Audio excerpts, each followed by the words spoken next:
When a debt becomes a diamond ring. The blade was cold against her throat. Not sharp enough to cut, not yet, but close enough that Alara Vance could taste metal in her mouth. The enforcer's breath reeked of cigarettes, and something darker. "Your father's got 48 hours, he whispered, "or we start taking pieces." When the world of art and beauty collides with blood debts and shadowed empires, one woman's desperate choice will chain her to the most dangerous man alive, a man who doesn't believe in mercy, only ownership. This is a story of survival, deception, and the thin line between captivity and desire.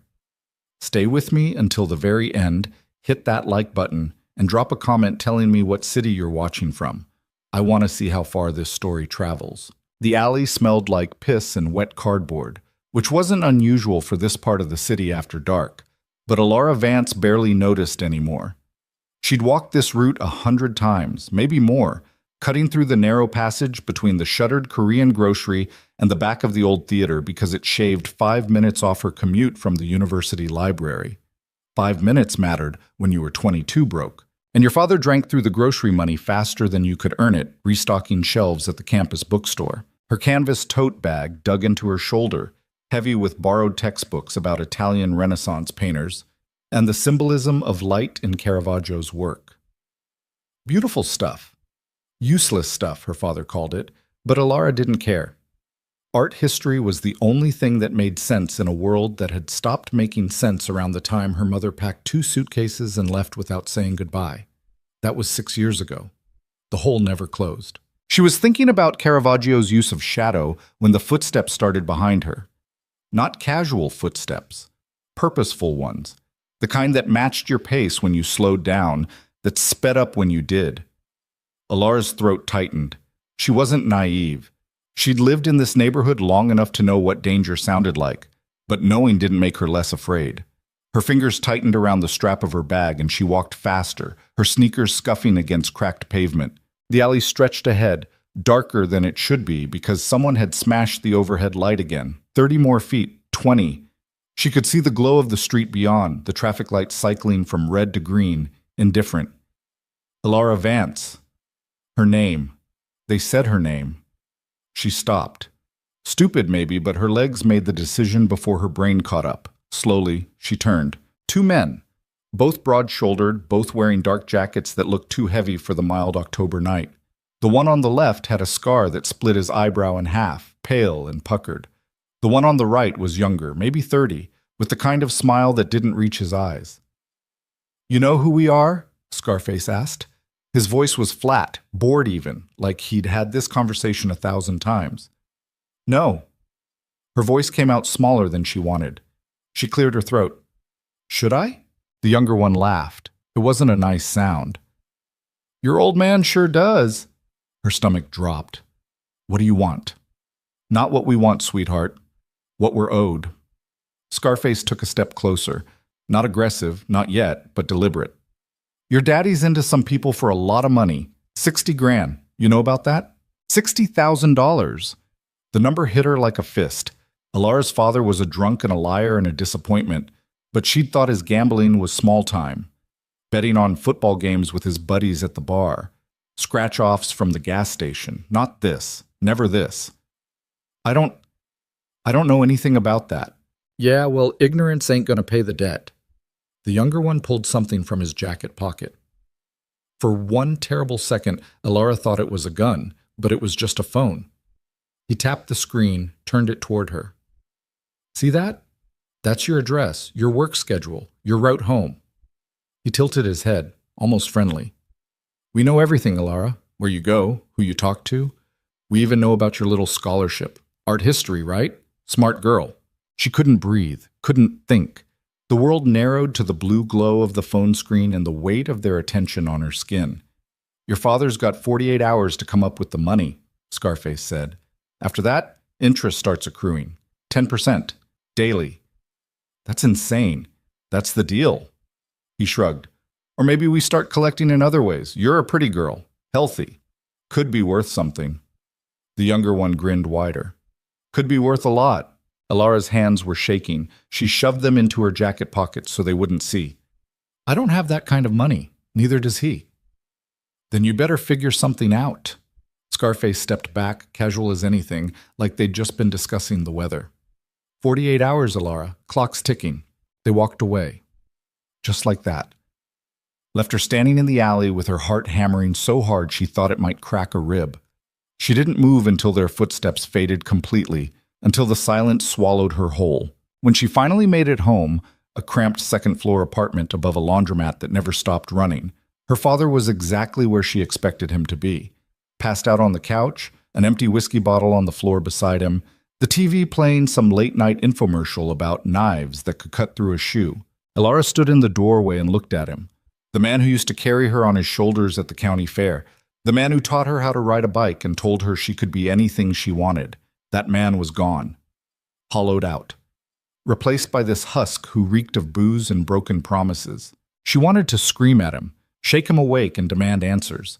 Instead, she walked to the kitchen, poured herself a glass of water, and sat at the wobbly table that had been her mother's, back when this place still felt like a home. $60,000. 48 hours. She pulled out her phone, scrolled through her contacts. She had $213 in her checking account. Her credit card was maxed out from textbooks. She didn't have friends with money, didn't have family who gave a damn.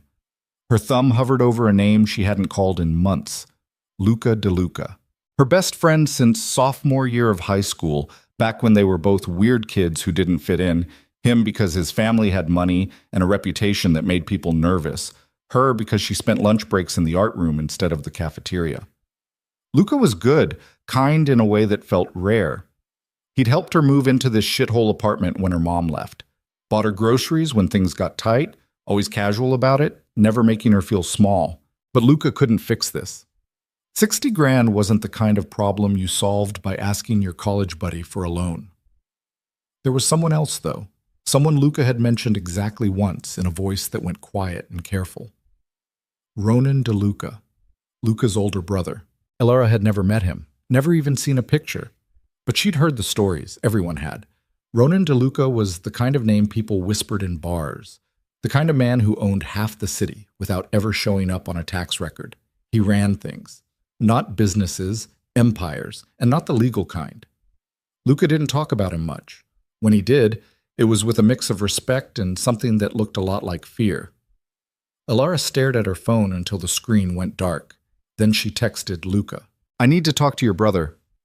The response came faster than she expected. "Which one?" She almost laughed. "Almost. The one who scares you." 3 dots appeared, disappeared, appeared again. "What happened?" "Can't explain over text. Please, Luca, I need help." The dots blinked for a long time, then, "I'll call you in 5. He called in 3. "Alara, what the hell is going on?" Luca's voice was tight, worried. In the background, she could hear music, voices. He was at a party, probably. Normal 22-year-old stuff. "My dad owes money to some people. Bad people. They came to see me tonight." "Jesus." A pause. "How much?" 60,000. Luca sucked in a breath. That's... I know. You can't go to Ronan. You don't know what you're asking." "I'm asking for help," she said, and hated how her voice cracked. "I'm asking because I don't have anywhere else to go." Silence. Long enough that she thought he might have hung up, then quietly. "He doesn't do favors, Alara. Everything has a price." "I'll pay it." "You don't even know what it is yet." "Doesn't matter." And that was the truth. The cold, desperate truth. She'd pay anything to keep those men from coming back. Anything to keep her father alive, even if he didn't deserve it. Luca exhaled slowly. "I'll make a call. But listen to me. If he agrees to see you, you need to be smart. Don't lie to him. Don't try to play games. He'll see right through it. Okay? I'm serious. Ronan's not... He's not like other people. He doesn't operate on the same rules." "I understand." Another pause, then softer. "I'll text you an address. If he says yes, someone will pick you up tomorrow night, 8 o'clock. "Thank you, Luca." "Don't thank me yet." The line went dead. Alara sat in the dim kitchen, listening to the washing machines thrum through the floor, and waited. Her father snored in the next room. The TV droned on. Somewhere in the city, men she'd never met were deciding whether she lived or died, whether she was worth the trouble or just another loose end to tie off.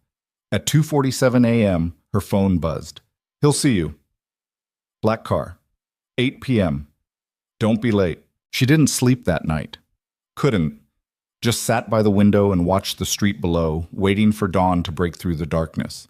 When her father finally woke up around noon, groggy and disoriented, Alara was waiting. She'd made coffee, set a cup in front of him. "We need to talk," she said. He rubbed his face, squinting against the daylight. "About what?" "About the $60,000 you owe to people who showed up in an alley last night and threatened me." The color drained from his face.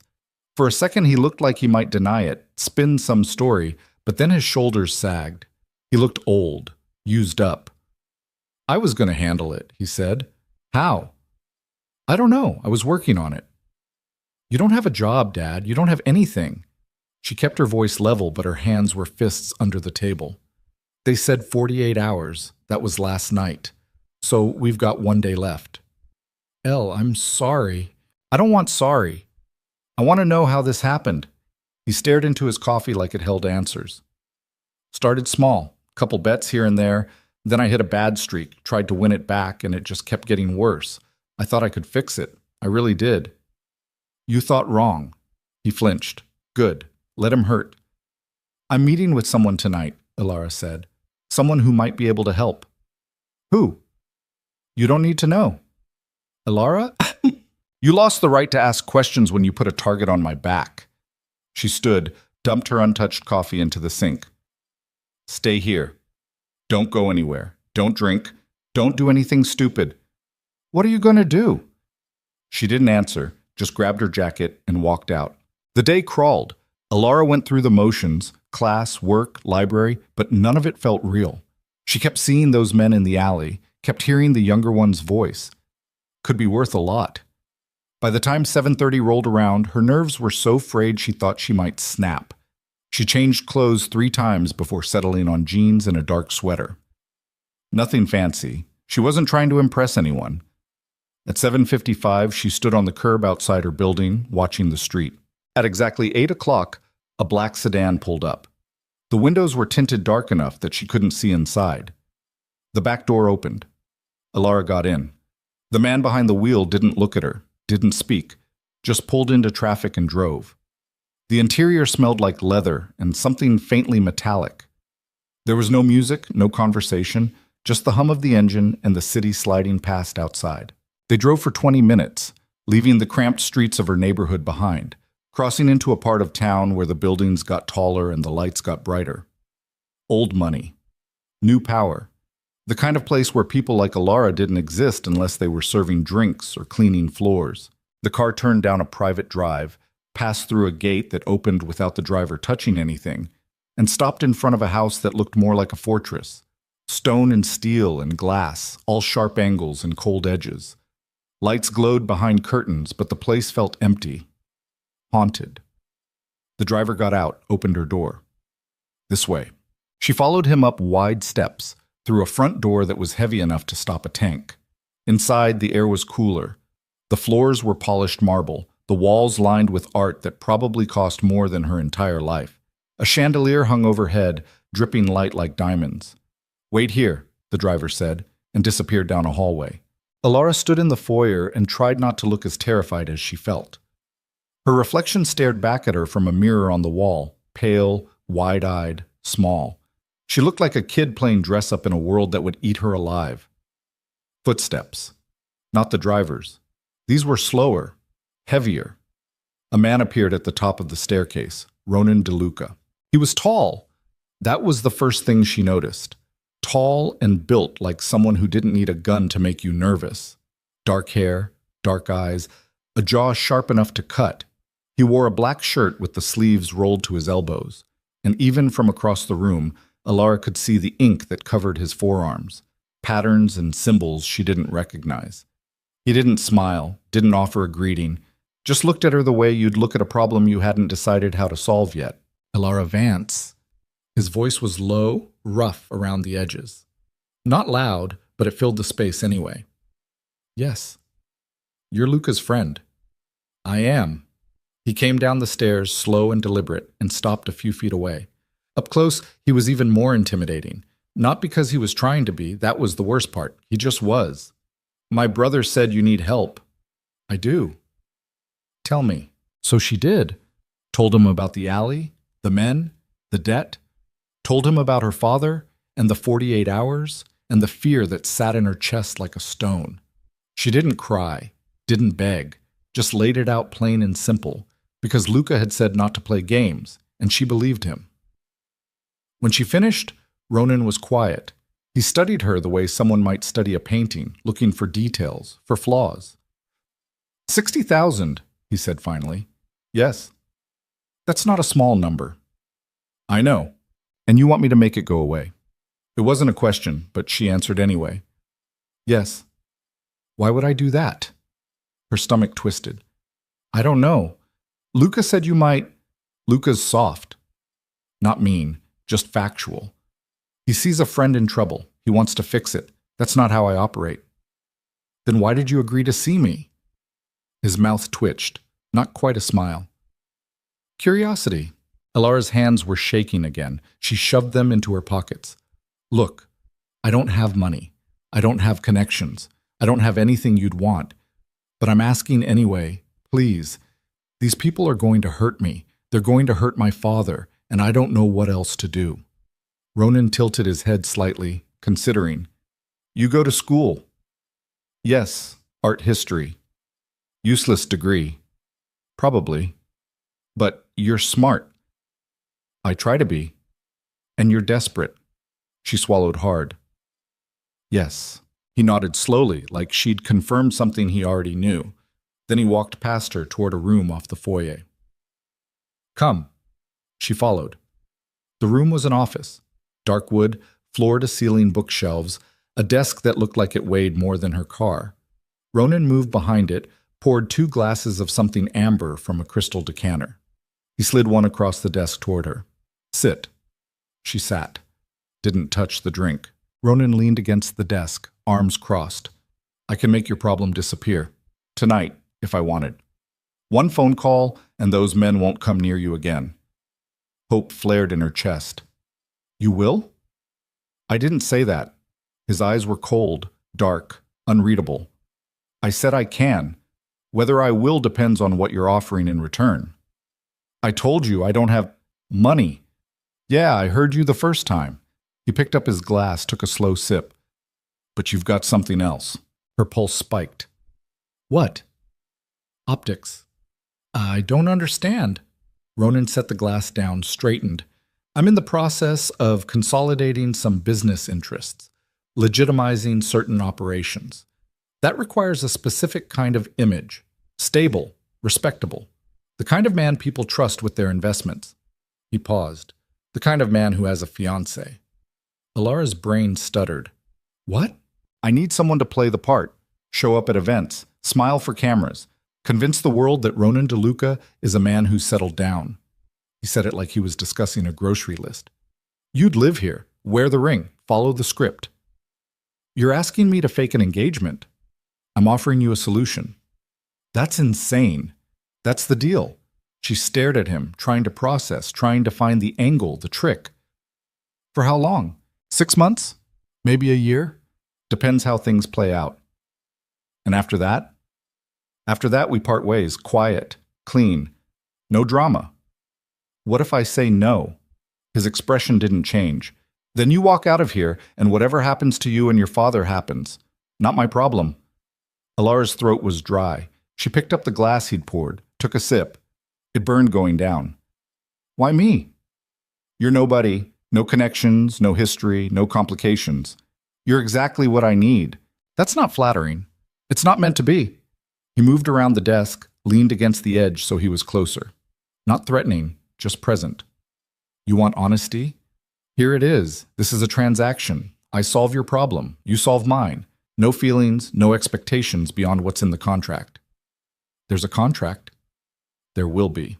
She should have said no. Should have stood up and walked out and figured out another way. But there was no other way. Not really. The men in the alley weren't going to forget.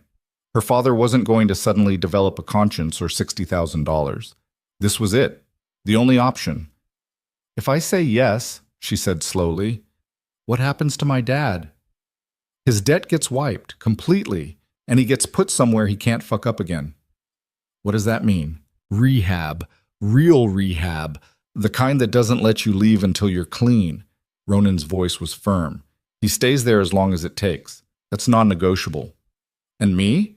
You move in here, tonight. We announce the engagement within the week. You attend every event I tell you to attend. You smile. You play the role. And you don't ask questions about my business. What if I do? Then the deal's off. Elara looked around the room. At the books she'd never read, the art she'd never afford, the life she'd never touch unless she said yes. Her whole body was screaming at her to run, but her brain knew better.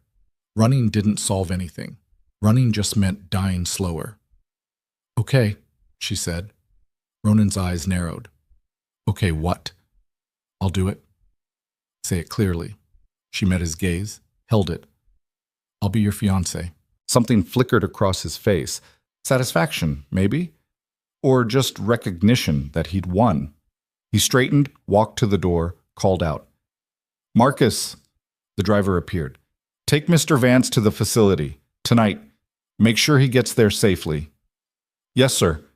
Ronan looked back at Elara. Your father will be fine. You have my word. Your word.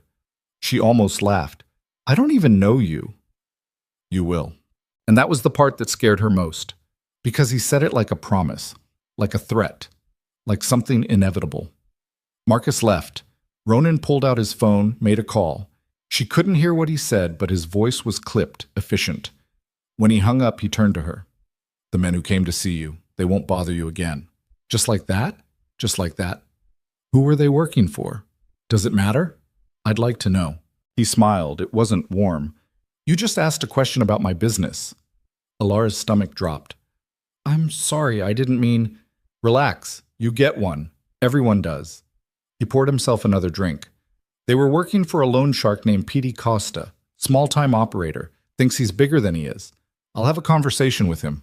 After that, your name won't come up again. What kind of conversation? The kind that ends with understanding. She didn't push. Didn't want to know. Ronan drained his glass. You'll sleep in the east wing, second door on the left. Your things will be brought over tomorrow. I didn't agree to move in tonight. You agreed to the deal. The deal starts now. He moved toward the door, paused. There's food in the kitchen if you're hungry. Staff will be here in the morning. Don't wander. Don't touch anything in my office. And don't try to leave. Why not? Because you're mine now. And I protect what's mine. He walked out. Elara sat in the chair, alone in the enormous house, and tried to remember how to breathe. Her phone buzzed. A text from Luca. You okay? She stared at the screen, thought about what to say, thought about lying.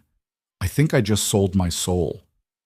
What did he ask for? She typed the answer, deleted it, typed it again. Everything. Luca didn't respond. Maybe he didn't know how.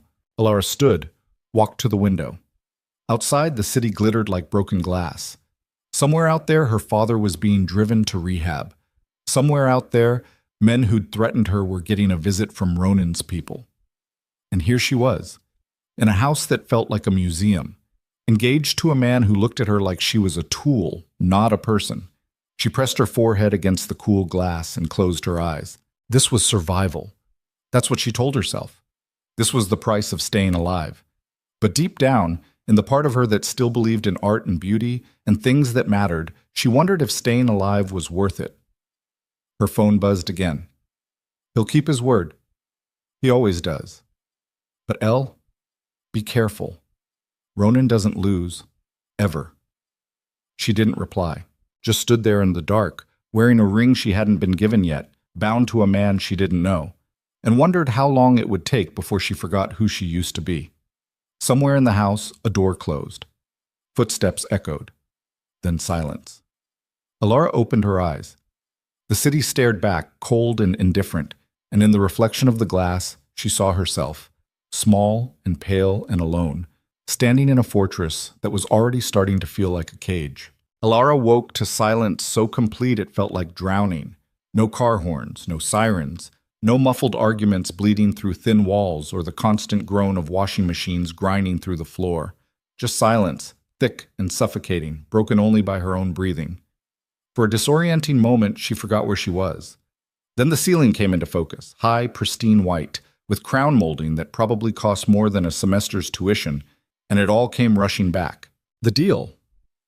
The ring she didn't have yet. The man who owned outcomes. She sat up.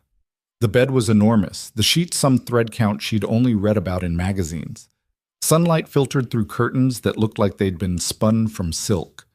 Everything in the room was expensive and impersonal.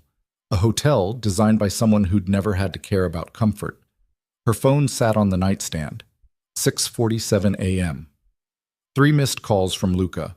1 text from a number she didn't recognize. Clothes in the closet. Breakfast at 8. Don't be late. R. She stared at the message. No good morning. No, hope you slept well. Just orders. Like she was staff. Alara threw back the covers and immediately regretted it. The room was cold. Not freezing, but enough to make her skin prickle. She found the closet, a walk-in the size of her entire bedroom back home, and stopped dead. Rows of clothes, dresses, slacks, blouses, all in her size, tags still on. Expensive labels she recognized from window shopping she'd never been able to afford. At the far end, shoes. Heels mostly, arranged by color like some kind of obsessive-compulsive's fever dream. Jesus, she muttered. How did he even know her size? Had someone gone through her apartment? Measured her while she slept? The thought made her skin crawl. She grabbed the simplest thing she could find, black jeans, a cream sweater, and dressed quickly. No makeup. She hadn't brought any, and she wasn't about to dig through drawers looking for whatever had been provided. This wasn't her life. Not really. Just a role she was playing until she could figure out how to escape. Except there was no escape. That was the whole point. She found her way downstairs by following the smell of coffee. The house looked different in daylight. Less like a fortress, more like a mausoleum. Beautiful and cold and empty. Her footsteps echoed on marble floors. The kitchen was massive, all stainless steel and white quartz, the kind of space where you could feed an army. A woman stood at the stove, maybe 50, hair pulled back in a tight bun. She looked up when Alara walked in. You're the fiancé. Not a question, statement of fact. I guess so. The woman studied her for a beat, then went back to whatever she was cooking. I'm Teresa. I run the house. You need something? You ask me. You want something changed? You ask me. You have a problem? You ask me. Okay. Mr. DeLuca takes his coffee black. 2 eggs, scrambled. Wheat toast, no butter. He eats at 8 sharp. You'll eat with him. I don't usually eat breakfast. Teresa looked at her like she'd just suggested setting the kitchen on fire. You'll eat with him. Alara opened her mouth to argue, then shut it.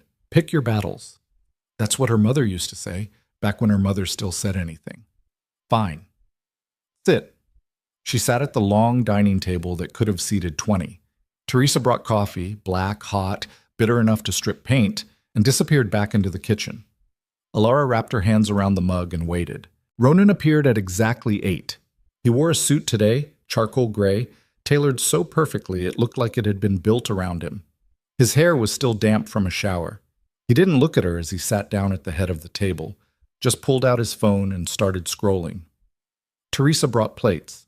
Eggs, toast, some kind of fruit Alara didn't recognize. She set Ronan's down first, then Alara's.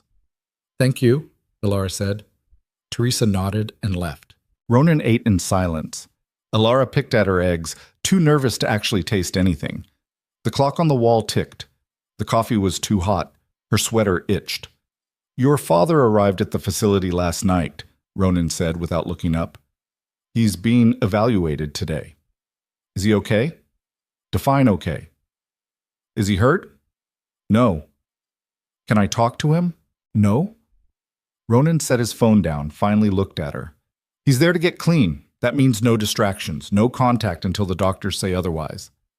He's my father. He's a liability. Ronan's tone didn't change, still flat, still matter of fact.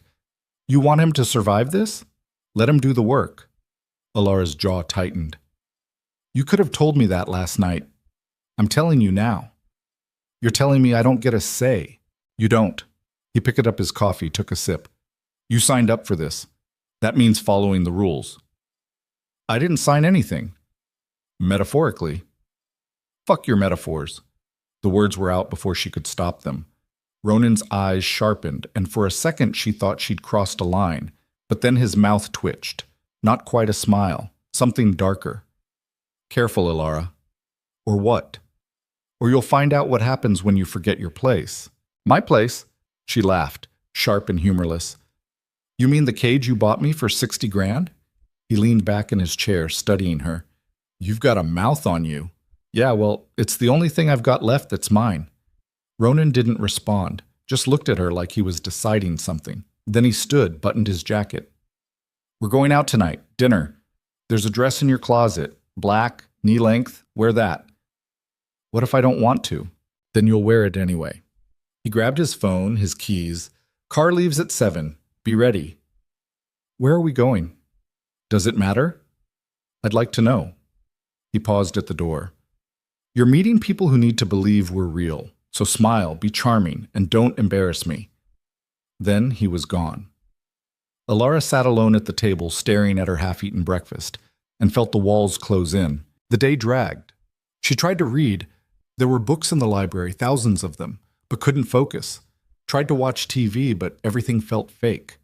Finally, she ended up back in her room, staring at the dress Ronan had mentioned.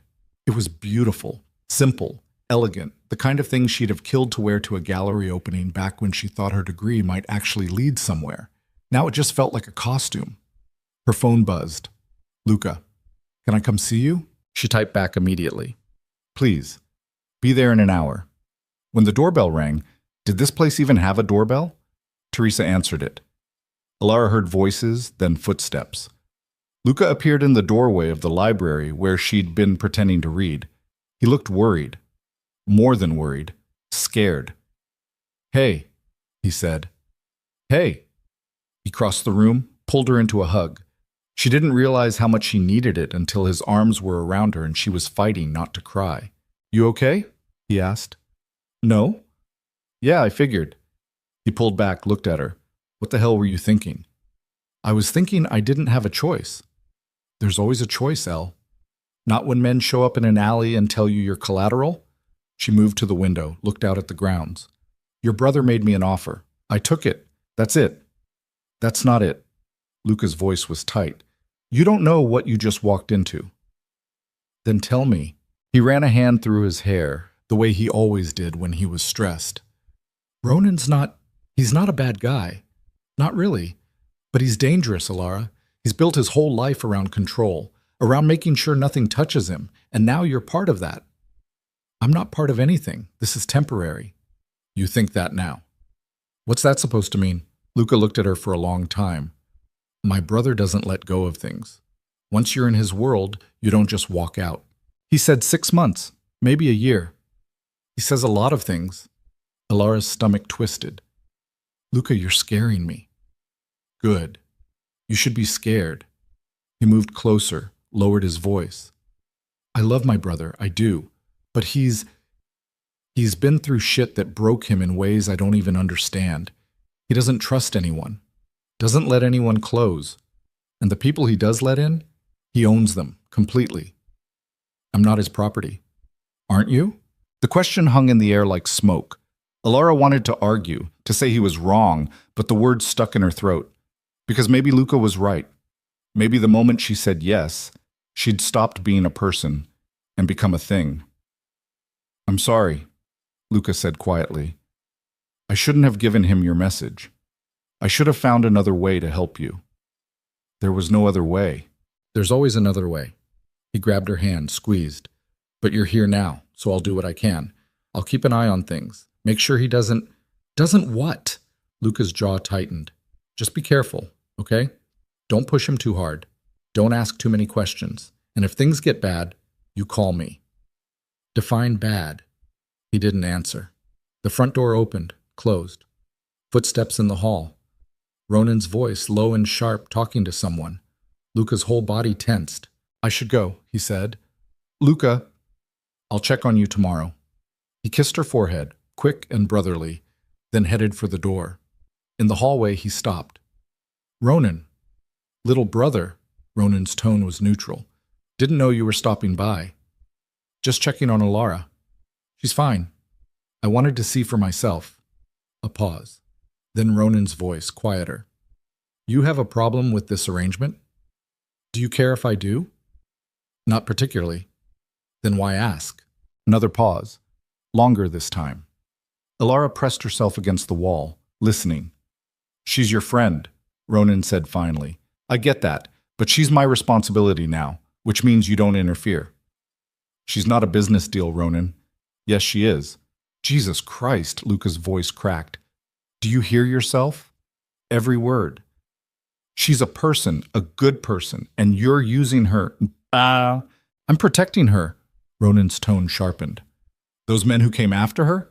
They worked for P.D. Costa, and P.D. works for Victor Salazar. You know what that means? Silence. It means your friend wasn't just caught in her father's mess.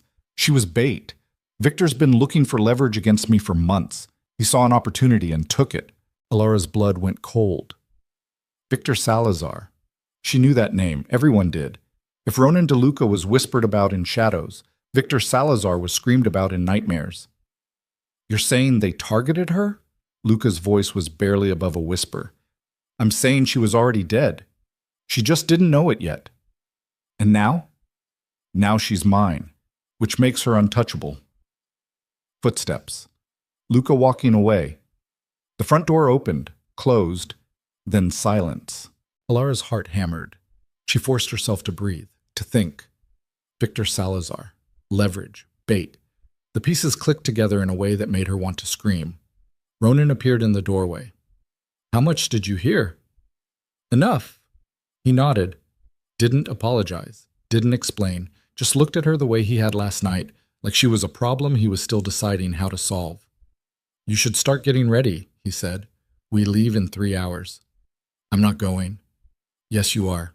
You lied to me. Her voice shook. You said my father's debt. Your father's debt was real. So was the threat. I didn't lie about that. But you left out the part where I was being used as leverage against you. Would it have changed your answer? She wanted to say yes. Wanted to believe she'd have walked away if she'd known the whole truth. But the truth was, she'd been cornered, desperate, and Ronan had known it. You're a bastard, she said. I'm aware. I could leave. You could try. What's that supposed to mean? He stepped into the room, and suddenly the space felt smaller. It means Victor Salazar doesn't forget.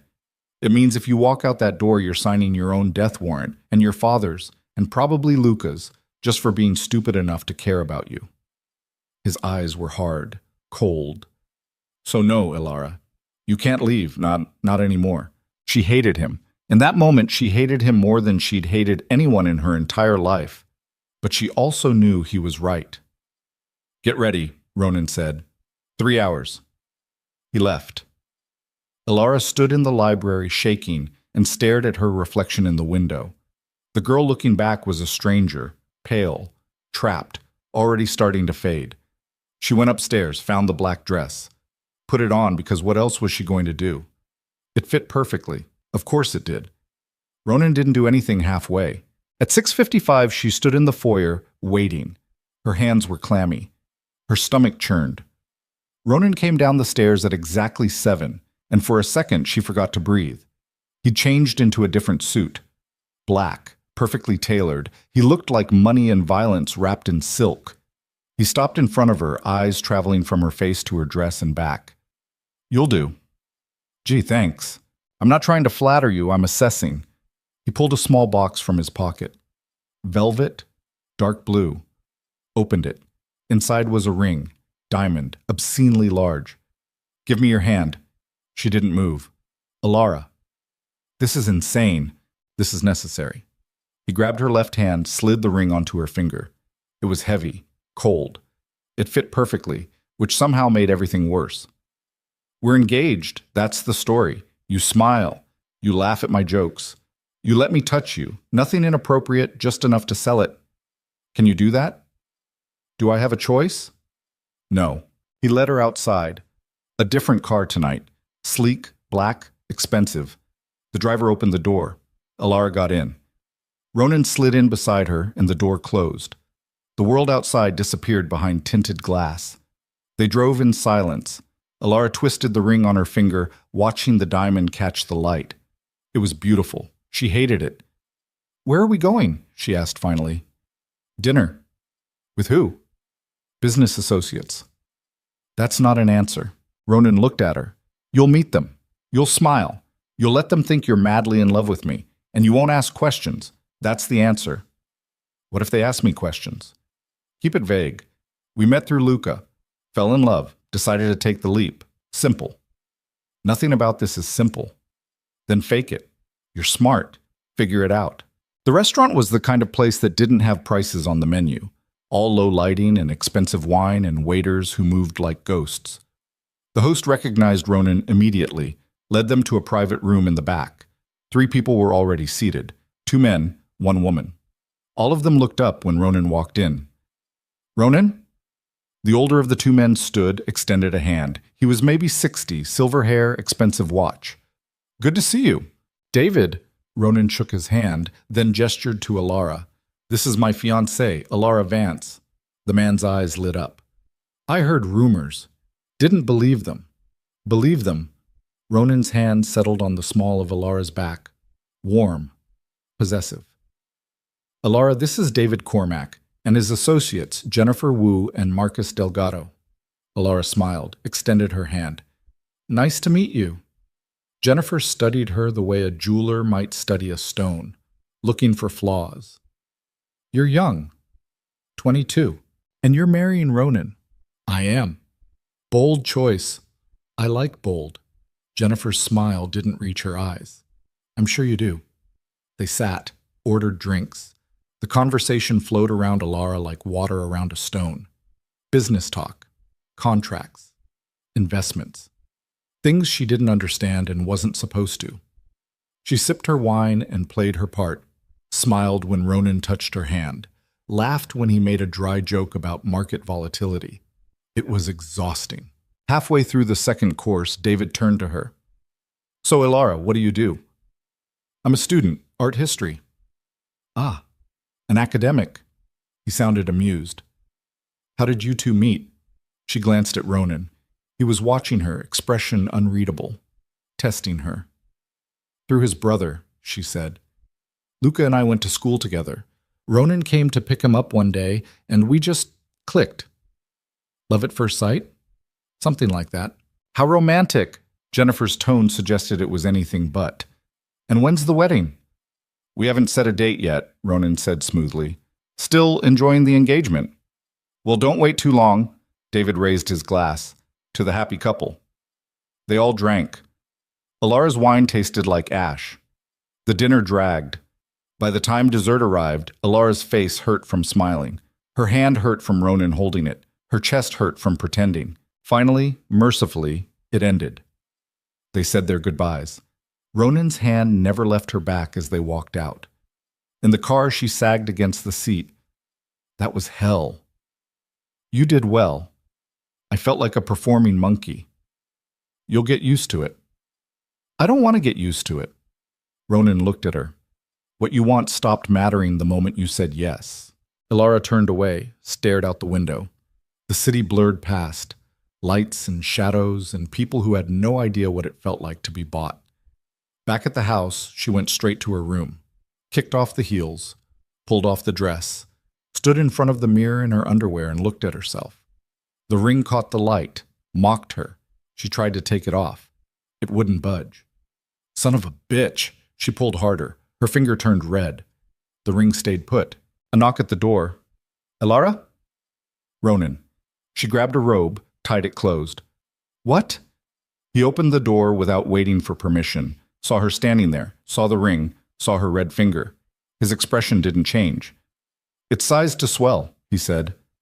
"Security measure." "You're joking." "I don't joke about security." "Take it off." "No." "Ronan, you wear the ring. That's the deal."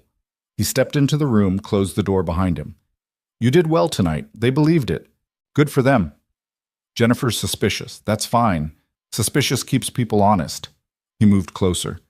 But David bought it, and David's the one who matters. Why? Because he controls half the real estate development on the east side. If he trusts me, his partners trust me. If his partners trust me, I get access to legitimate revenue streams, which is the whole point. So I'm a prop in your PR campaign. You're a tool. Yes. He didn't flinch, didn't soften it. But a valuable one. Fuck you. You keep saying that like it'll change something. Ilara's hands balled into fists. I hate you. I know. I hate this. I know that too. Then why? Her voice cracked. She hated that. Hated showing weakness. Why are you doing this? Ronan was quiet for a moment. Then he said, because the alternative is worse. For who?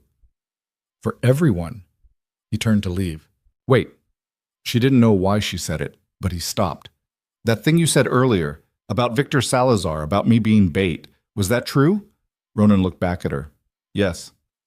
How long have you known? Since the moment Luca told me your name. And you didn't think to mention it? Would it have changed anything? She wanted to say yes, but they both knew the answer. Get some sleep, Ronan said. We have another event tomorrow night. I can't keep doing this. You will. He opened the door. Because the alternative is dying, and you're not ready for that yet. He left. Ilara stood alone in the too big room with the too heavy ring and the too expensive robe and wondered when she'd stopped being a person and become a thing people moved around on a board. She didn't sleep, just lay in the dark and listened to the house settle. Somewhere below, a door closed. Footsteps. Then silence. At 3 a.m., her phone buzzed. Unknown number. She almost didn't answer, but something made her swipe.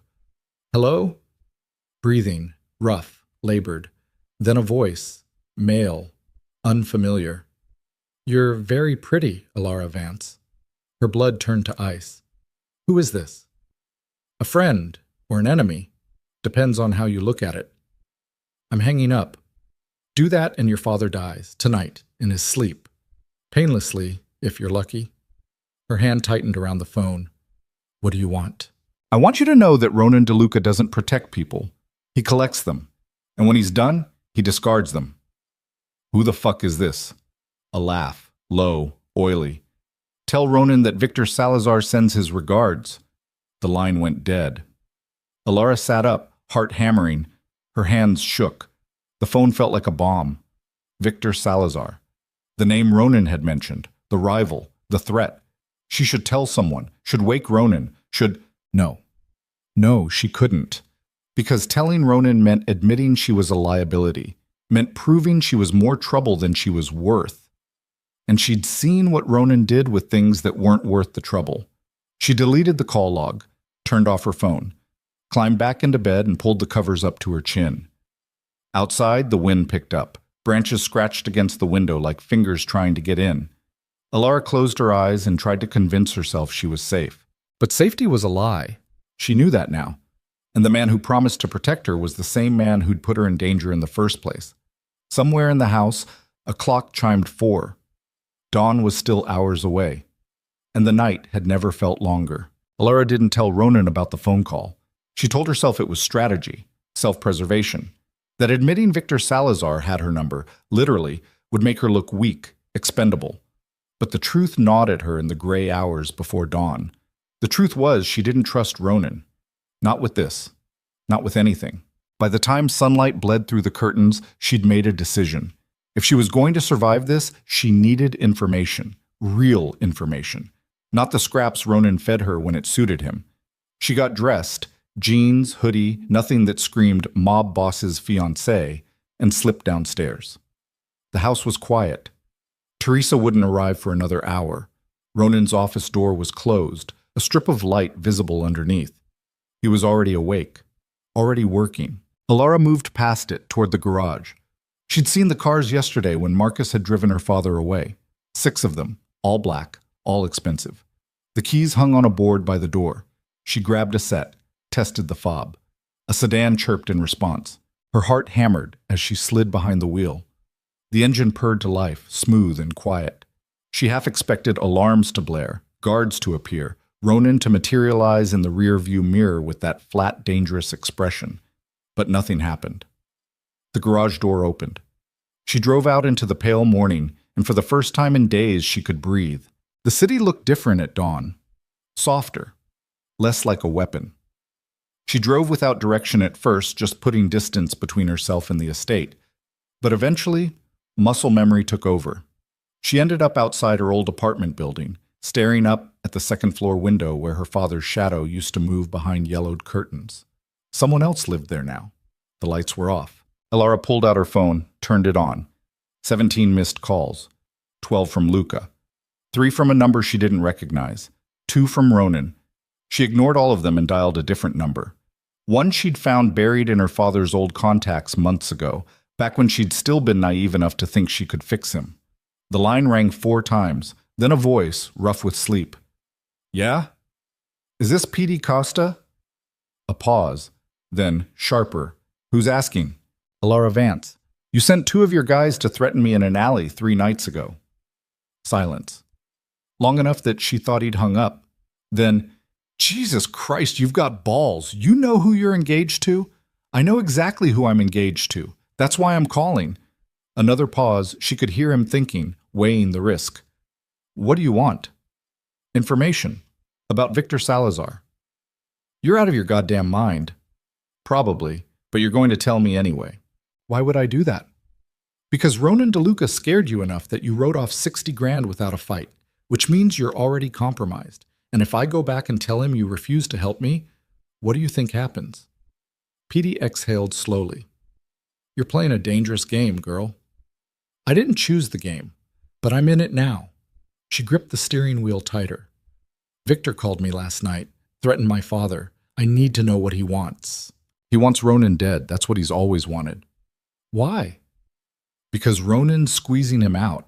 Every legitimate business Victor tries to start, Ronan undercuts him. Every deal Victor makes, Ronan poisons it. It's been going on for 2 years. Victor's losing ground, losing money, losing respect, and men like Victor don't take that lying down. So why target me? Because you're the first thing Ronan's cared about in a decade. Petey's laugh was bitter, or at least the first thing he's made public. Victor sees an opening. He takes it. Elara's stomach twisted. What kind of opening? The kind where he hurts Ronan by hurting you, or uses you to draw Ronan out, or both. A pause. You should disappear, Elara. Get out of the city. Change your name. Run. I can't. Then you're already dead. The line went quiet. Petey, don't call this number again. He hung up. Elara sat in the parked car, staring at the phone, and felt the walls close in tighter. Victor Salazar wanted Ronan, and she was the bait. Not because of her father's debt. That had just been the excuse. She'd been marked the moment Ronan decided she was useful. Her phone buzzed. Ronan, where are you? She stared at the message, thought about lying, thought about telling the truth. Did neither. The phone rang. Ronan's name flashed on the screen. She let it ring. Once, twice, 3 times. Then she answered. I needed air, she said before he could speak. You took one of my cars. You didn't say I couldn't. I didn't say you could. So add it to the list of rules I don't know about. Silence. Then, quieter. Where are you? Outside my old apartment. Why? Because it's the only place in this city that still feels real. Another pause. She could hear him breathing, controlled, even. Come back. What if I don't? Then I'll come get you. Is that a threat? It's a fact. His voice didn't change. Still flat. Still certain. You're not safe out there, Elara. Victor's people are watching, waiting. You think you can just drive around the city without consequences? I think I'm tired of being a prisoner in your house. You're not a prisoner. Then what am I? He didn't answer right away. When he did, his voice was different, softer, almost human. Come back. Please. The please surprised her. She didn't think Ronan DeLuca knew the word. I'll come back, she said. But we're going to talk. Really talk. No more half-truths. Fine. You promise? I don't make promises I can't keep.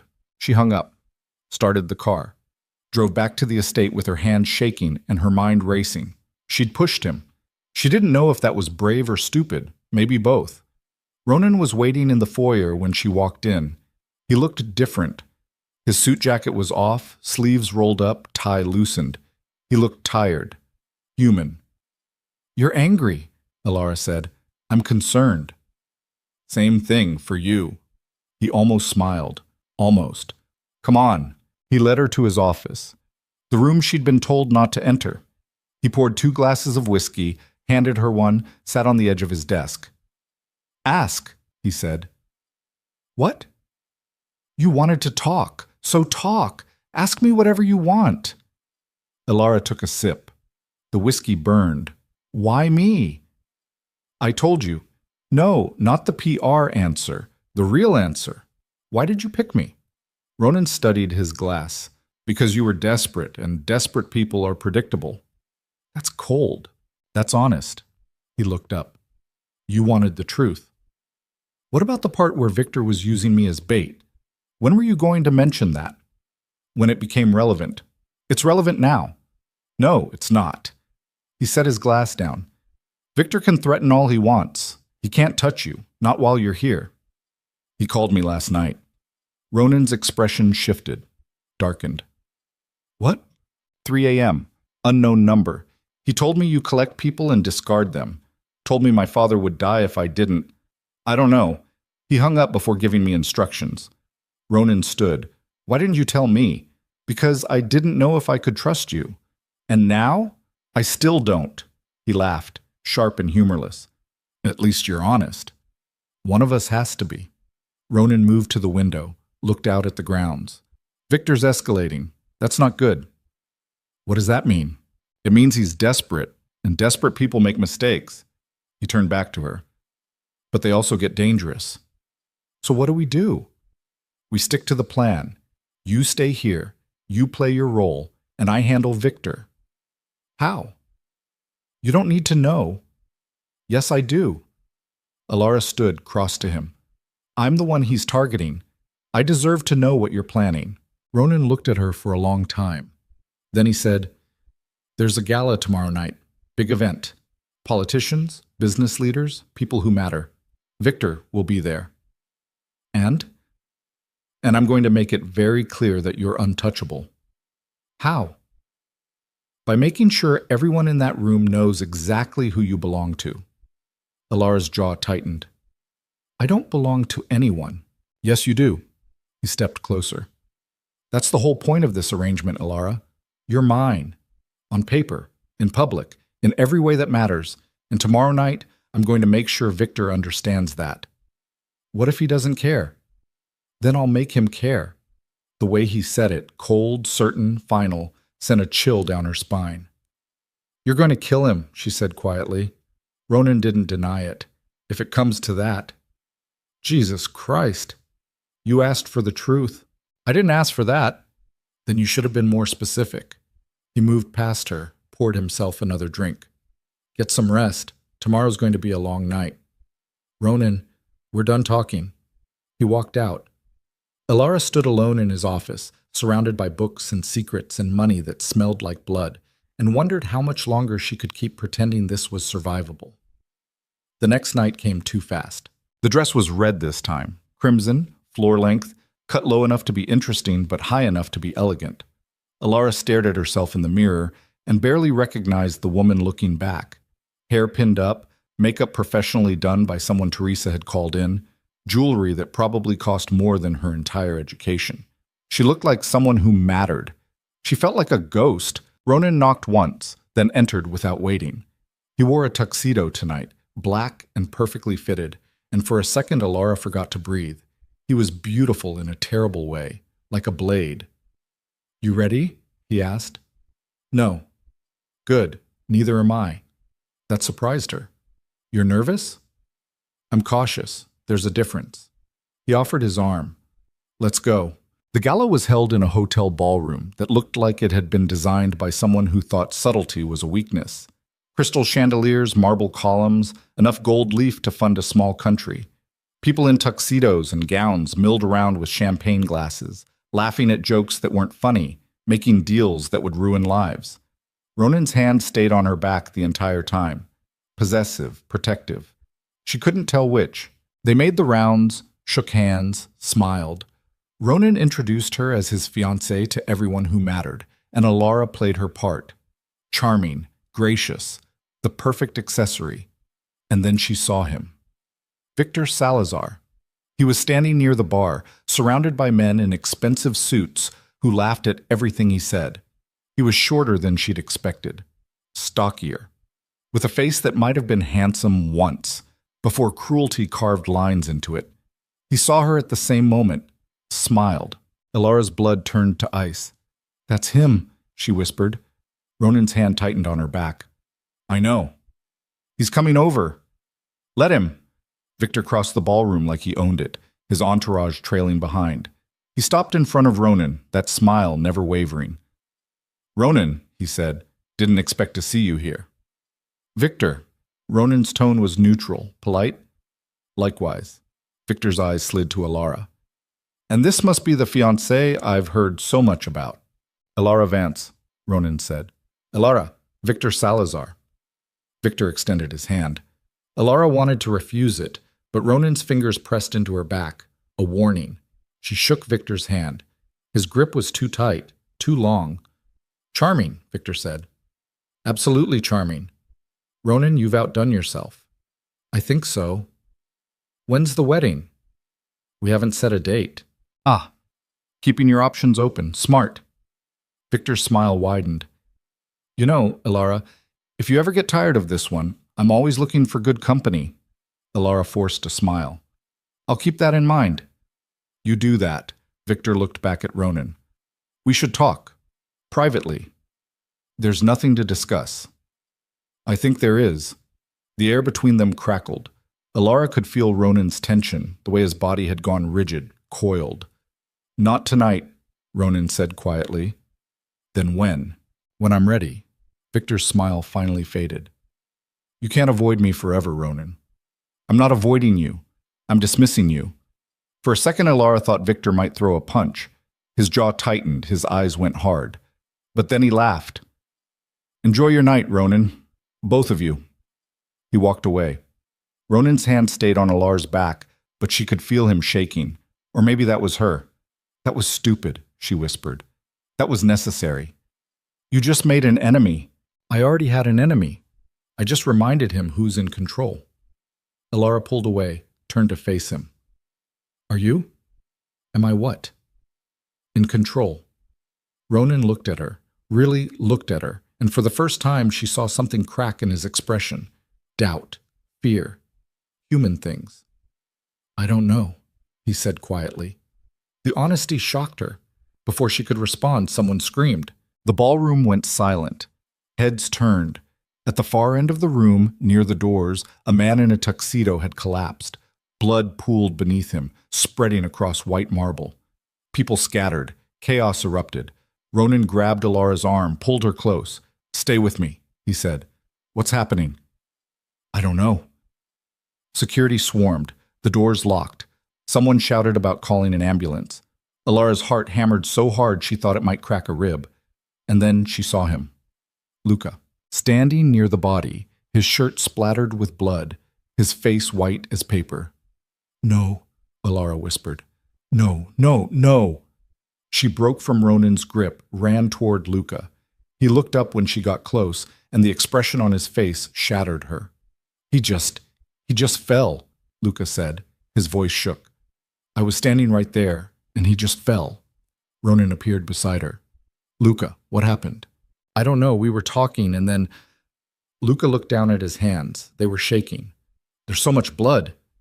The man on the floor wasn't moving. Alara recognized him now. One of Victor's entourage, the one who'd been laughing the loudest. Security pulled them back. Paramedics arrived. The ballroom emptied in waves, people fleeing like rats from a sinking ship. Ronan pulled Luca aside, his voice low and urgent. "Did you see anyone? Anyone near him before he fell?" "No, I don't know." "Think, Luca." "I'm trying." Alara watched them, her mind racing. Something was wrong. This wasn't random. This was a message. Her phone buzzed in her clutch. She pulled it out. Unknown number. She opened the message. 2 down. 12 to go. Every hour Ronan refuses to meet, someone else dies. Tell him the clock's ticking. V. Her hands went numb.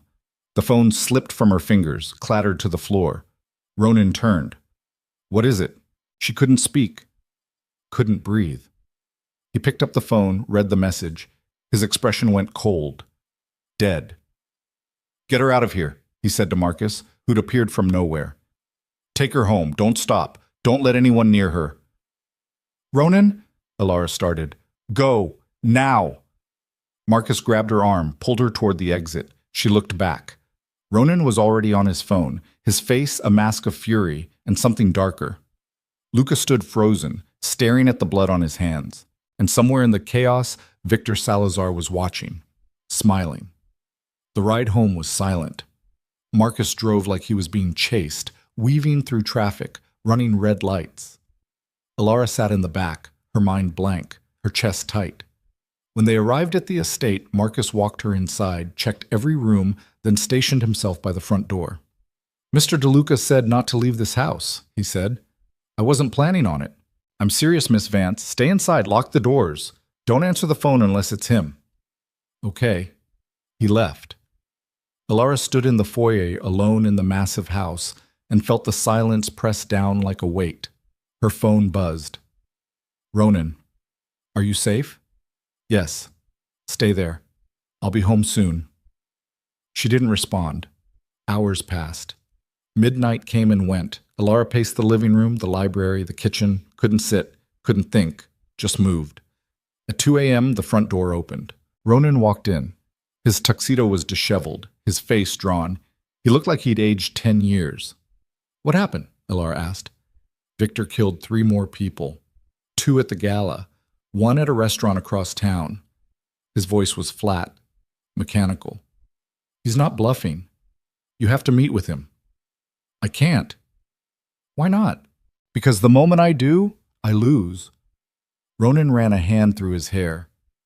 Victor wants me to fold, to give him back the territory I've taken. If I do that, I'm done. Finished. Everyone will know I bent. So you're going to let people die? I'm going to find another way. There is no other way.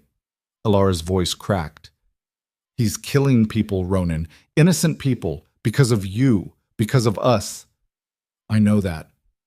Then do something. I am. He shouted it, and the sound echoed through the house. I'm trying to keep you alive, Alara. You think this is easy? You think I'm not terrified that the next body will be yours? She stared at him. He looked broken, like all the control had finally shattered. I'm sorry, she said quietly. I didn't. No. I'm sorry. He sat on the couch, buried his face in his hands. I brought you into this. I made you a target. And now I don't know how to protect you. Alara sat beside him. Without thinking, she took his hand. It was warm, solid, real. Then let me help, she said. He looked at her. How? I don't know yet. But sitting here waiting for Victor to kill everyone we know isn't working. Ronan's thumb brushed over her knuckles. You're braver than I thought. Or stupider. Maybe both. They sat in silence. Outside, the wind howled. Inside, the house creaked. And somewhere in the city, Victor Salazar was counting down the hours. Alara's phone buzzed again. Another unknown number. She opened it. A photo. Her father. Tied to a chair, blood on his face. The message beneath. You have 6 hours. Then he dies screaming. Bring Ronan to the docks, Pier 17, alone. Or I start cutting pieces off. Alara's world tilted. No, she whispered. Ronan looked at the phone. His expression went blank. He has my father, Alara said. Her voice sounded far away. He has him, and he's going to kill him, and it's my fault. It's all my fault. Alara, I have to go. I have to. Ronan grabbed her shoulders. Listen to me. You're not going anywhere. He'll kill him. If you go, Victor kills you both. That's how this works. Then what do I do? Tears streamed down her face. She didn't remember starting to cry. What the fuck do I do, Ronan? He pulled her against his chest, and she broke. Sobbed into his shirt while he held her, one hand in her hair, the other around her waist. "I'll get him back," Ronan said quietly. "I promise." "You said you don't make promises you can't keep." "I'm making an exception." She pulled back, looked at him. His eyes were red. He looked as wrecked as she felt. "How?" she asked. "I don't know yet, but I will." And despite everything, despite the lies and the manipulation and the cage, she believed him. Because for the first time since this nightmare started, Ronan DeLuca looked like a man who had something to lose. And men with something to lose fought harder than men with nothing left. Alara wiped her eyes. "What do we do first?" Ronan stood, pulled out his phone. "We call my brother." "Luca?" "No, the other one." "I didn't know you had another brother." Ronan's smile was grim. "Most people don't. That's the point." He made the call. It rang once, then a voice deep and rough. "Yeah?" "I need you," Ronan said. A pause. "Where?" "Home. Now." "On my way." Ronan hung up, looked at Alara. "His name's Dante. He's complicated, but he's the only person I trust with something like this." "What's he gonna do?" "Whatever it takes." An hour later, the front door opened. A man walked in. Tall, broader than Ronan, with scars on his knuckles and a face that looked like it had been broken more than once. He wore jeans and a leather jacket, and he moved like violence waiting to happen. "Dante," Ronan said. "Ronan." Dante's eyes slid to Alara. "This her?" "Yes." "She's pretty. No wonder Victor wants her." "Can you help or not?" Dante grinned. It wasn't a nice expression. "I can help, but it's going to get messy." "I don't care about messy. I care about results." "Then let's go get your girl's daddy back." Alara looked at Ronan, at Dante, at the 6 hours ticking down on her phone, and she made a decision. "I'm coming with you," she said. "Absolutely not," Ronan said. "He's my father." "Which is exactly why you're staying here." "No." She stepped forward. "I've been sitting on the sidelines this entire time, letting you make all the decisions, and look where it got us. People are dead. My father's been tortured, and I'm done being helpless." "Alara, I'm coming. You can argue, but I'm still coming, so save your breath." Dante laughed. "I like her." Ronan's jaw tightened. "If you get hurt, then I get hurt, but at least I'll have tried." She grabbed her jacket from the hook. "Let's go." Ronan looked at Dante. Dante shrugged. "Your funeral," Dante said. They piled into one of the black sedans. Dante drove. Ronan sat in the passenger seat, phone pressed to his ear, making calls in a language Alara didn't understand. Italian, maybe. She sat in the back and watched the city blur past. The dock smelled like salt and rot. Pier 17 was abandoned, the warehouse at the end dark and silent. Dante killed the headlights a block away, parked in an alley. "How many men does he have?" Dante asked. "Unknown. At least 6, maybe more." "And how many do we have?" Ronan looked at him. 3. Shit odds. "I've worked with worse." Dante grinned again. "Me too." They got out. The wind off the water was cold, biting. Alara's hands shook. She shoved them in her pockets. Ronan turned to her. "You stay behind us. You don't move unless I tell you to. You don't speak unless I ask. Understood?" "Yes." "I'm serious, Alara. One wrong move and this goes bad." "I know." He looked like he wanted to say more, but he didn't. Just turned and started toward the warehouse. They moved in silence. Dante took point, moving like a shadow. Ronan stayed close to Alara, his hand occasionally touching her back, guiding her. The warehouse loomed ahead, rusted metal, broken windows, a single light burning inside. Dante stopped at the door. "You ready?" Ronan nodded. Dante kicked it open. Inside, the warehouse was vast and empty, except for a single chair in the center, and in that chair, bound and bleeding, was Alara's father. Victor Salazar stood behind him, smiling. "Right on time," Victor said. "I knew you'd come." Ronan stepped forward. "Let him go." "Let's negotiate first." "There's nothing to negotiate." "Oh, I think there is." Victor pulled a knife from his belt, pressed it to Alara's father's throat. "You give me back my territory, all of it, and I let the old drunk live." "No deal." "Then he dies." If he dies, you die. Maybe. Victor's smile widened. But so does she. Men stepped from the shadows. 6 of them, armed, surrounding them. Alara's heart stopped. Ronan didn't move. You wanted a meeting. You've got one. So talk. I want you to admit it, Victor said. Admit that I won, that you're beaten. Never. Then your pride kills them both. And in that moment, Alara understood. This wasn't about territory. It wasn't about money. It was about humiliation. Victor wanted to break Ronan, to make him beg. She stepped forward. Alara, don't, Ronan started, but she ignored him, walked straight toward Victor. Her father's eyes went wide. Ellie, no, he croaked. She stopped in front of Victor. Let him go. Why would I do that? Because I'm what you really want. She held Victor's gaze. You want to hurt Ronan? Take me, use me, do whatever, but let my father go. Alara, Ronan shouted. She didn't look back. Victor studied her. Then he laughed. You've got guts, I'll give you that. But you're not that important. Yes, I am. She forced herself to smile. Or you wouldn't have gone through all this trouble. Victor's eyes narrowed, and then, from behind her, Dante moved. Fast. Brutal. A gunshot cracked. One of Victor's men dropped. Chaos erupted. Alara dove to the ground.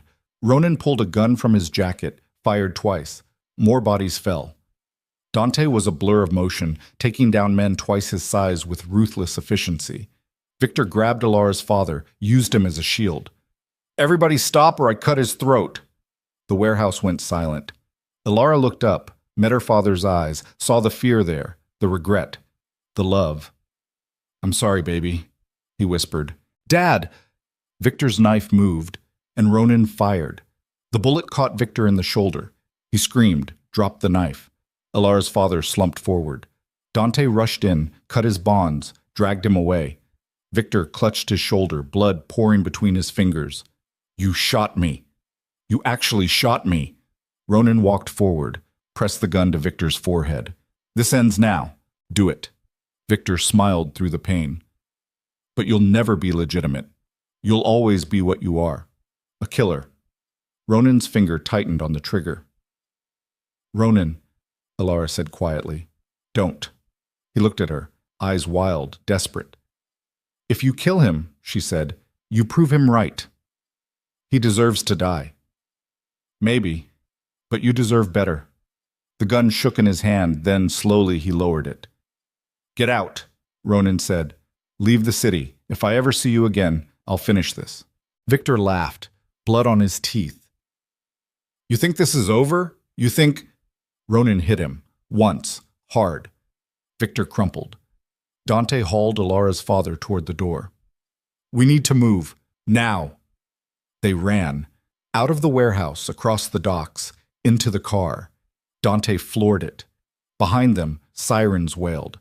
Alara held her father's hand. He was pale, barely conscious, but alive. I've got you, she whispered. You're okay. He squeezed her hand.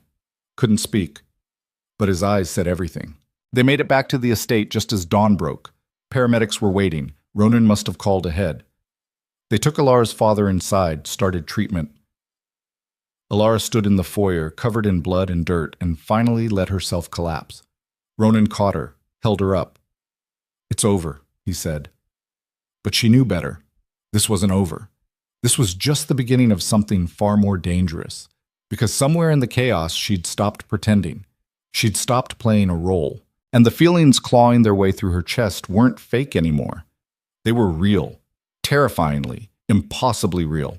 The paramedics worked on her father in one of the estate's guest rooms while Alara stood outside the door, still wearing clothes stiff with dried blood. Her hands wouldn't stop shaking. She'd washed them twice, but could still feel the tackiness of Victor's blood, her father's blood. All that goddamn blood mixing together until she couldn't tell whose was whose. Ronan appeared beside her with a glass of water she didn't remember asking for. Drink, he said. She took it, didn't drink, just held it. How is he? Ronan asked. I don't know. They won't tell me anything. Her voice came out flat, mechanical. He looked so small in that chair, like he'd already died and just forgot to stop breathing. He's going to be okay. You don't know that. The paramedics are good. I pay them to be good. She finally looked at him. Really looked. His shirt was torn, splattered with blood. There was a cut above his left eyebrow she hadn't noticed before, still seeping. His knuckles were split open. He looked like he'd been through a war. You're hurt, she said. I'm fine. You're bleeding. I've bled before. The door opened. One of the paramedics stepped out, a woman in her 40s with tired eyes. He's stable.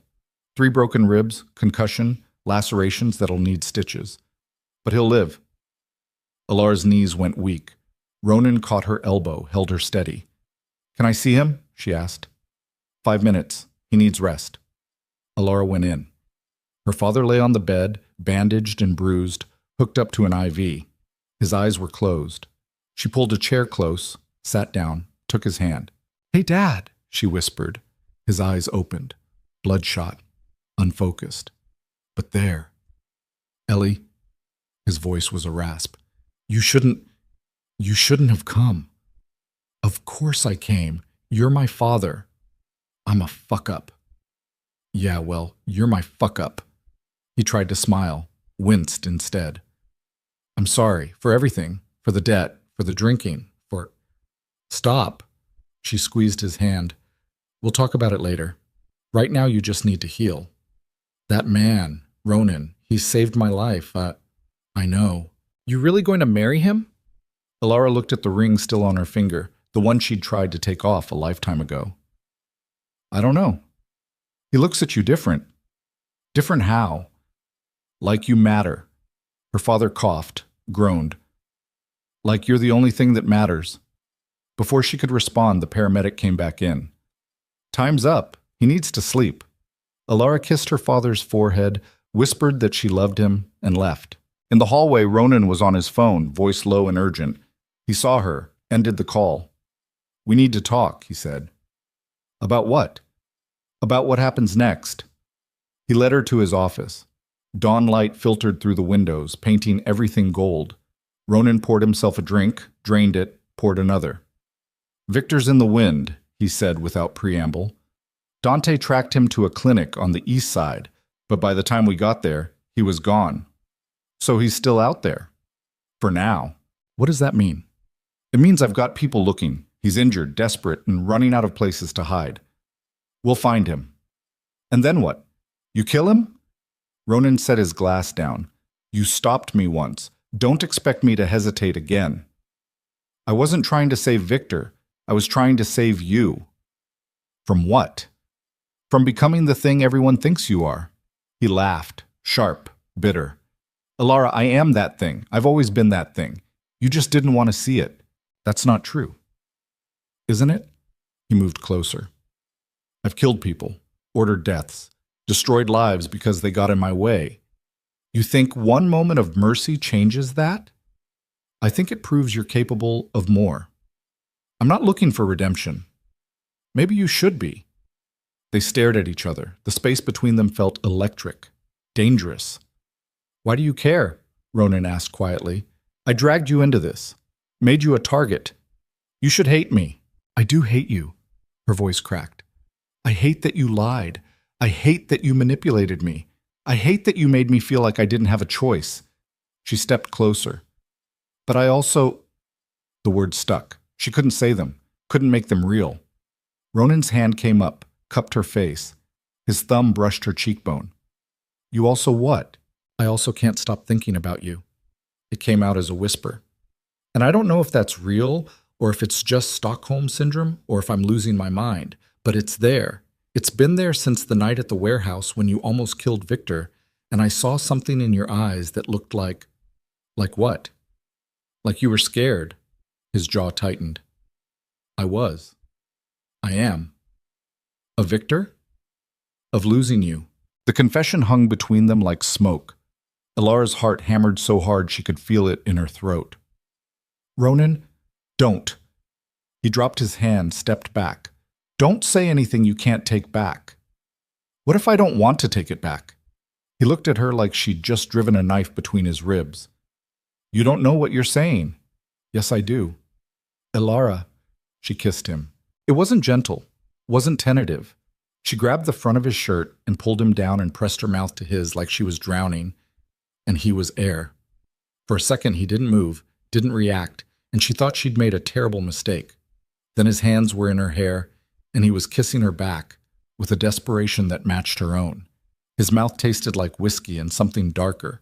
His body was solid against hers, all tension and restrained violence. She broke away, gasping, "This is a mistake!" "Probably." His forehead pressed against hers. "Do you care?" "No." "Good."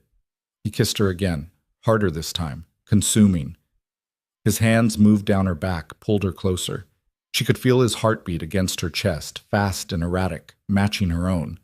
When they finally broke apart, they were both breathing hard. "We can't do this," Ronan said. "Why not?" "Because it complicates everything." "Everything's already complicated." Ilaris stopped thinking. She grabbed his hand, placed it over her heart. "Feel that? I'm terrified. Of you, of this, of what happens next. But I'm also alive for the first time in years, and I'm done pretending that doesn't mean something." Ronan looked at her hand on his, at the ring he'd put there, at the woman who'd walked into his life as a transaction and somehow become the only thing he couldn't afford to lose. "If we do this," he said quietly, "there's no going back." "I know. I'm not a good man, Ilara. I can't promise you happy endings or safety or any of the things you deserve. I'm not asking for promises. I'm asking for the truth. The truth is, I'm falling for you.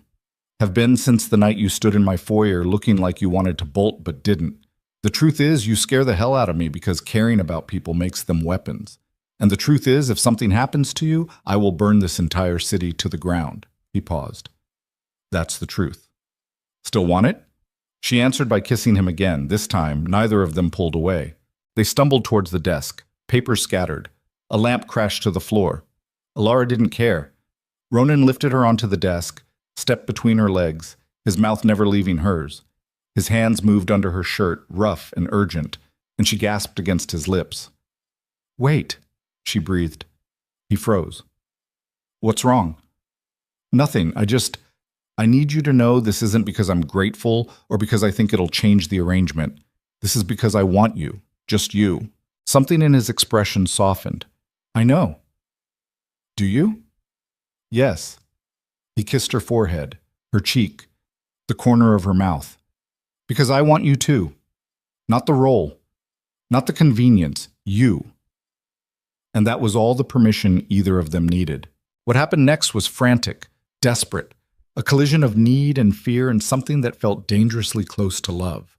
Ronan's hands mapped her body like he was memorizing every curve, every scar. Ilara's fingers traced the ink on his arms, the old wounds that told stories he'd never shared. When it was over, they lay tangled together on the floor of his office, breathing hard, covered in sweat and the ruins of carefully constructed walls. "That was—" Ilara started. "Yeah. What do we do now?" "I don't know." She laughed, actually laughed. "You always have a plan." "Not for this." They lay in silence for a while. Outside, the city woke up. Cars honked, birds sang. Life continued, indifferent to the fact that everything had just changed. Ronan's phone buzzed. He ignored it. It buzzed again. "You should get that," Ilara said. "I don't want to." "It might be important." He sighed, reached for his pants, pulled out the phone, read the screen. His entire body went rigid. "What is it?" Ilara asked. "Dante." Ronan's voice was tight. "Victor didn't run. He's regrouping." "What does that mean?" Ronan stood, started dressing. "It means we've got maybe 6 hours before he retaliates. And this time he's not going to play games." Ilara scrambled to her feet, grabbed her clothes. "How do you know?" "Because Dante's sources say Victor's calling in favors, hiring muscle from out of state. This isn't about territory anymore. It's about revenge." "Against you?" "Against all of us." Her stomach dropped. "My father is being moved to a secure location as we speak. Luca, too. Anyone connected to me is being pulled in." "What about me?" Ronan looked at her. "You stay here. With me." "That's not safe." "Nowhere's safe. But at least here I can protect you." "Ronan, this isn't negotiable." He grabbed her shoulders. Victor's gonna come for me. When he does, I need to know you're somewhere I can defend. So what, I just sit here and wait? Yes. Like hell.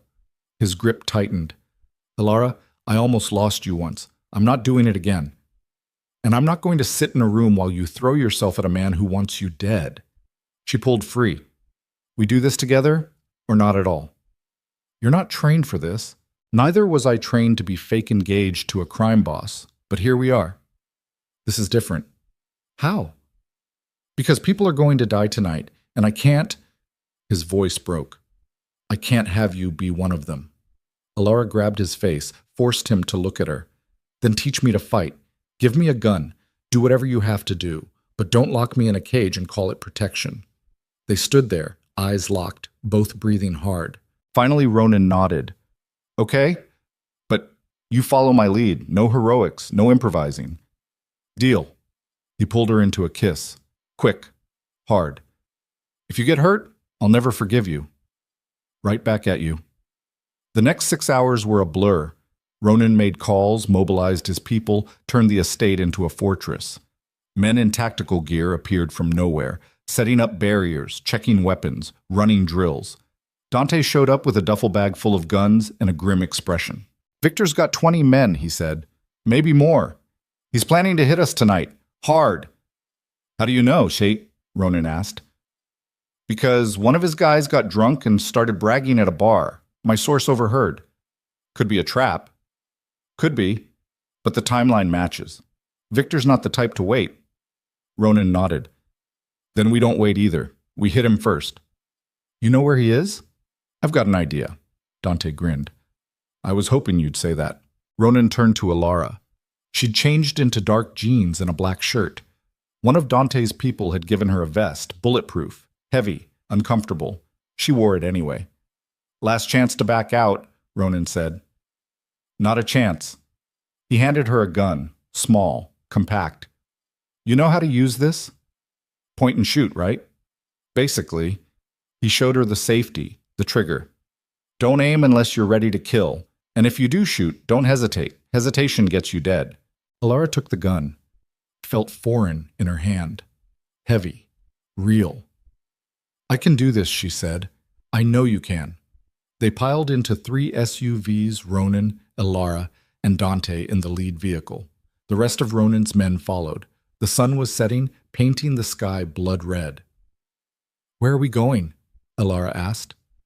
Warehouse District, South Side. Ronan's voice was clipped, professional. Victor's using an old meatpacking plant as a base. It's isolated, defensible. He thinks we won't find him there. But you did.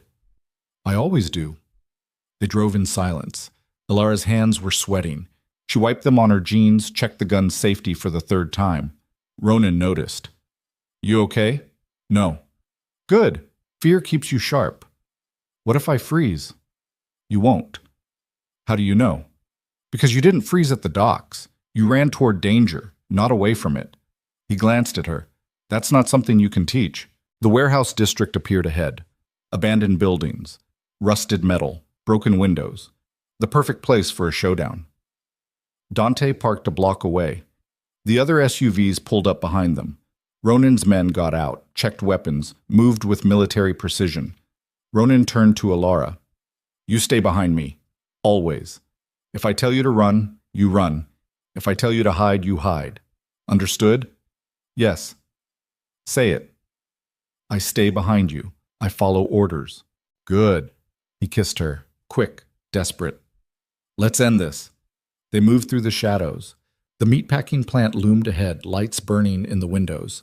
Ronan signaled. His men spread out, surrounding the building. Dante moved to the front entrance. We go in quiet.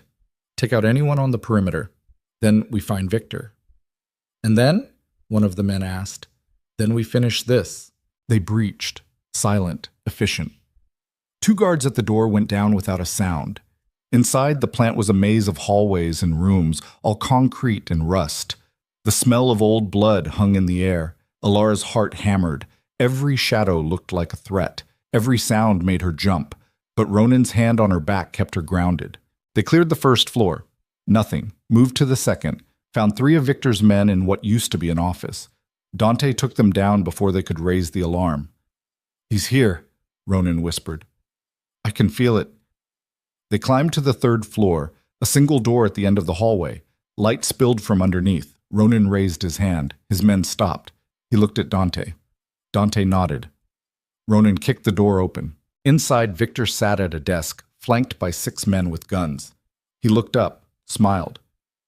"Ronan, right on time." "It's over, Victor." "Is it?" Victor stood. "Because from where I'm standing, you just walked into a trap." Men poured from the shadows, 10, 15, more, all armed, all pointing guns at Ronan's team. Alara's blood turned to ice. Ronan didn't flinch. "You think this changes anything?" "I think it changes everything." Victor stepped forward. "You see, Ronan, I don't want your territory. I don't want your money. I want you to suffer, and the best way to do that is to take everything you love." His eyes slid to Alara. "No," Ronan said quietly. "Yes." Victor gestured. 2 of his men moved toward Alara. Ronan raised his gun, but 3 more guns pressed against his head. "Don't move," Victor said, "or everyone dies." Alara's mind raced. She had the gun. Ronan had shown her how to use it, but she was surrounded, outnumbered. One wrong move and they'd all be dead. Victor's men grabbed her arms, started pulling her toward him. "Let her go," Ronan said. His voice was steady, but Alara could see the fear in his eyes. "Why would I do that?" Victor asked. "Because if you hurt her, there's no deal, no negotiation. I will hunt you to the ends of the earth and make you beg for death." Tough words for a man with a gun to his head. "Try me." Victor studied him, then he laughed. "You really do care about her." I almost didn't believe it. Ronan DeLuca, the man with no weaknesses, finally found one. He grabbed Alara's chin, forced her to look at him. "What do you see in him, sweetheart? The money? The power? Or do you actually think there's something redeemable underneath all that blood?" Alara spat in his face. Victor backhanded her, hard. Her head snapped to the side, blood filled her mouth. Ronan roared, tried to lunge. The men holding him pressed their guns harder. "Careful, Ronan," Victor said. "Wouldn't want to do something rash." Alara's vision swam. Her cheek throbbed. But through the pain, an idea formed. Risky, stupid. But maybe their only shot. She looked at Ronan, caught his eye, mouthed 2 words. "Trust me." His expression shifted. Confusion. Then understanding. He gave the smallest nod. Alara took a breath. Then she drove her elbow into the gut of the man holding her left arm. He doubled over. She grabbed the gun from her waistband, spun, fired. The shot went wide. Missed, but it was enough. Chaos erupted. Ronan broke free, drove his gun into the temple of the nearest man. Dante opened fire. Victor's men scattered. Bullets ricocheted off concrete. Someone screamed. Alara dove behind a desk, covered her head. The world exploded into noise and violence. A hand grabbed her ankle, pulled. She kicked, connected with something soft. The grip loosened. She scrambled away, came face to face with one of Victor's men. He raised his gun. She raised hers. Fired. The recoil nearly knocked her over. The man fell. Blood spread across his chest. Alara stared. She'd killed him.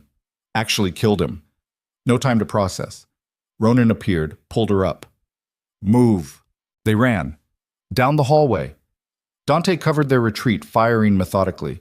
Behind them, Victor's voice echoed. "You can run, Ronan, but I'll find you. I'll find her, and when I do—" An explosion cut him off. The building shook. Fire bloomed somewhere below. "What the hell was that?" Alara shouted. "Dante's insurance policy," Ronan said. He rigged the lower floors just in case. They burst out onto the roof. Night air hit her lungs. Below, the building was burning. Men poured out of exits, coughing, stumbling. "There," Dante pointed. A fire escape on the far side. They ran. Alara's lungs burned. Her legs screamed, but she kept moving. Behind them, the roof access door exploded open. Victor stumbled out, covered in soot, gun in hand. "Ronan!" he screamed. Ronan turned. Victor fired. The bullet caught Ronan in the shoulder. He spun, went down. "No!" Alara dropped beside him. Blood poured from the wound.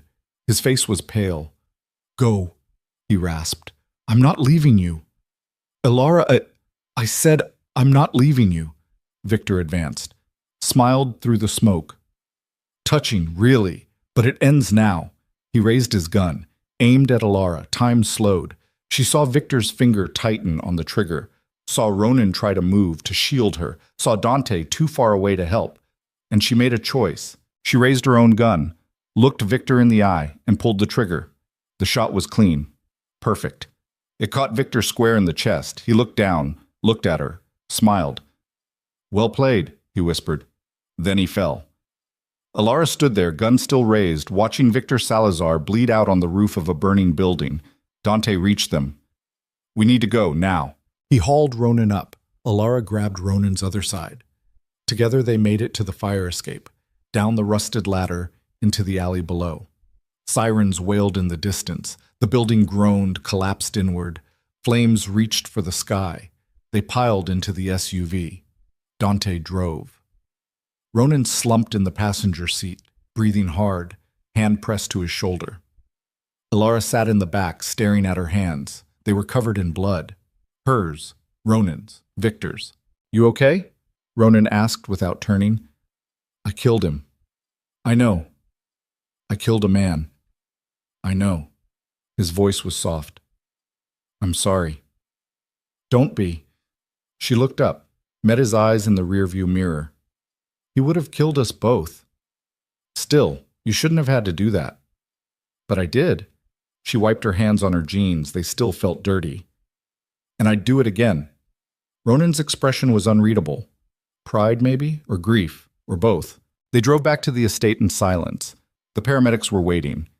They pulled Ronan inside, started working on his shoulder. Alara watched from the doorway, numb. Luca appeared, pulled her into a hug.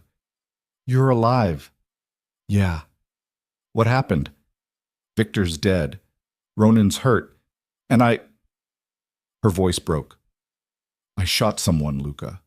I killed him. I know, Dante called. He pulled back, looked at her. You did what you had to do. I don't feel like I did. You will. Eventually. The paramedics finished. Ronan's shoulder was bandaged, his arm in a sling. He looked exhausted, older, but alive. Alara crossed to him, took his good hand. It's over, she said. Yeah. What happens now? Ronan looked at her, really looked, and for the first time she saw something in his eyes that looked like hope. Now we figure out what we are, he said. For real this time. And what's that? I don't know yet. He squeezed her hand. But I want to find out, if you do. Alara thought about the ring on her finger, the contract that had started as a lie, the man who terrified her and saved her and made her feel alive. She thought about the gun in her hand, the moment she'd pulled the trigger, the line she'd crossed. And she realized something. She wasn't the same girl who'd walked into Ronan's house desperate and afraid. She was something else now, something forged in violence and fear, and a love she hadn't asked for but couldn't deny. Yeah, she said, I want to find out. Ronan pulled her close, kissed her forehead. Then let's start. Outside, the sun rose over the city. A new day, a clean slate. But Alara knew better. Nothing was ever truly clean. Not after what they'd done. Not after what they'd become. And somewhere in the ashes of the meatpacking plant, Victor Salazar's body cooled, his eyes still open, staring at nothing. The war was over, but the cost was just beginning to show. And Alara Vance, art history student turned killer, stood in the ruins of her old life and wondered if she'd ever find her way back, or if she even wanted to. The first week after Victor died, Alara didn't sleep. She'd lie in bed, staring at the ceiling, feeling the weight of the gun in her hand, even though it was locked away somewhere in Ronan's office. Every time she closed her eyes, she saw Victor's face, the smile, the blood spreading across his chest, the way he'd looked at her like he understood something she didn't. Ronan didn't push. He'd move through the house with his arm in a sling, making calls, cleaning up the mess Victor had left behind.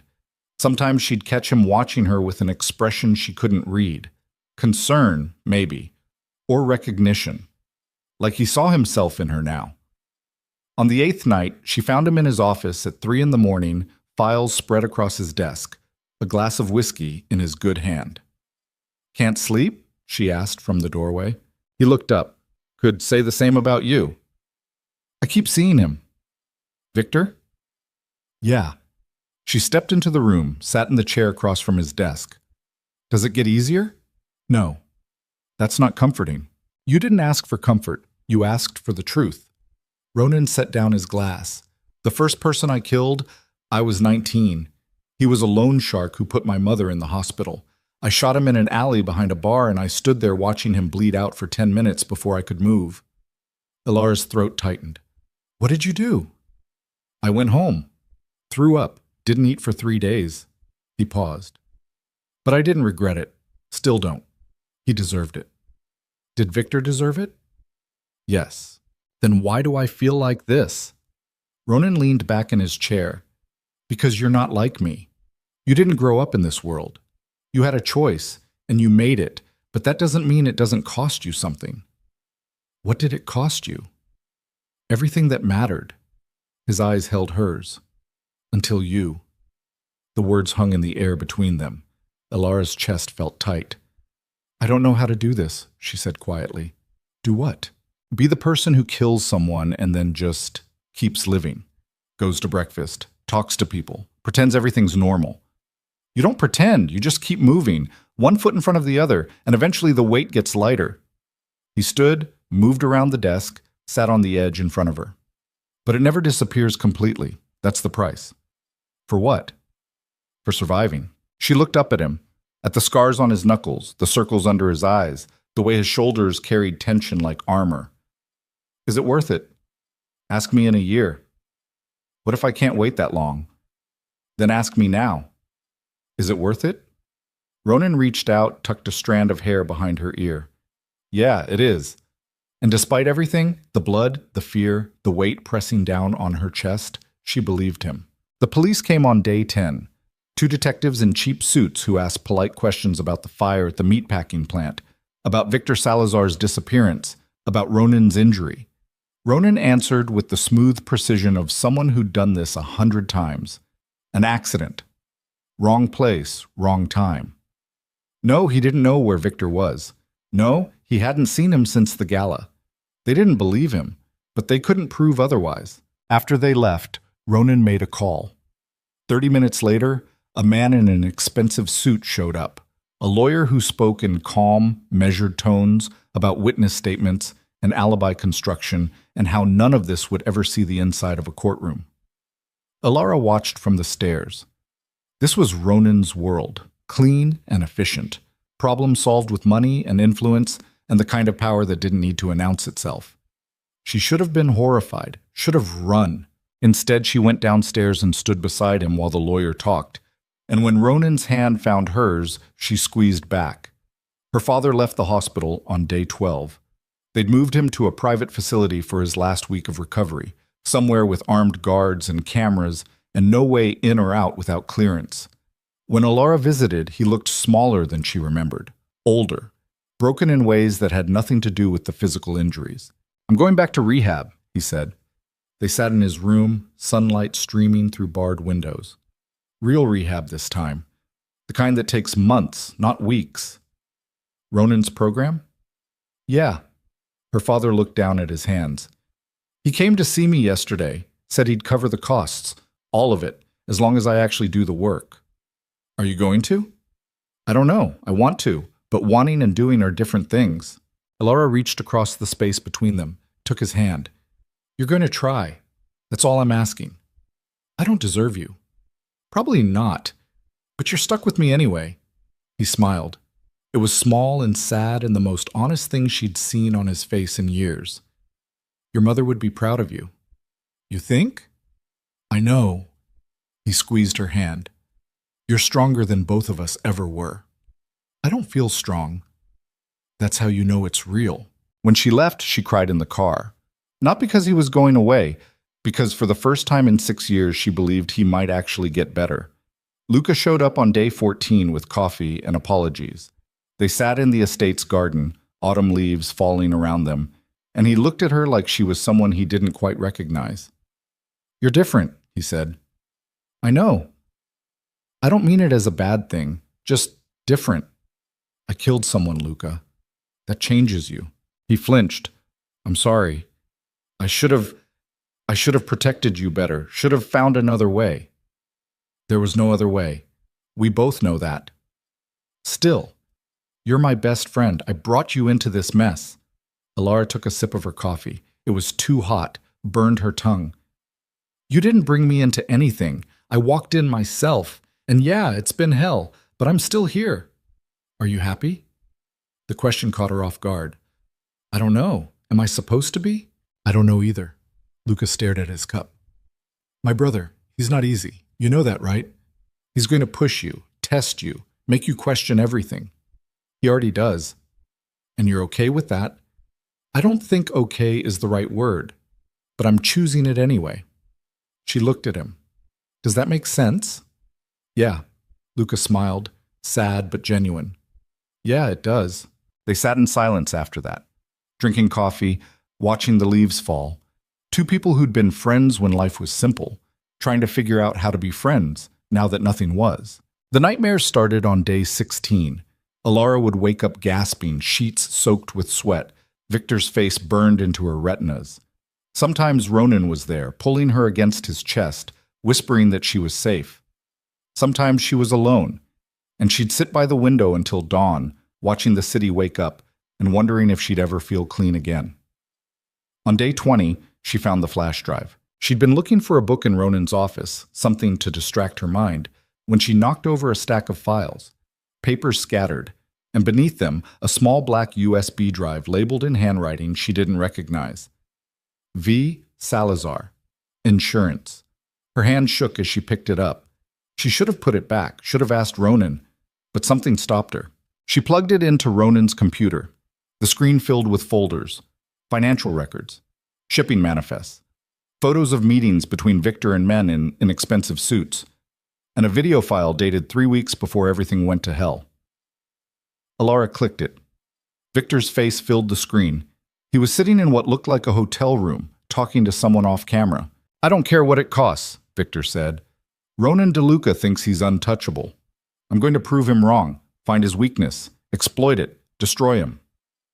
And if we can't find a weakness? The voice off camera was male, unfamiliar. Then we create one. Victor smiled. Everyone has something they care about.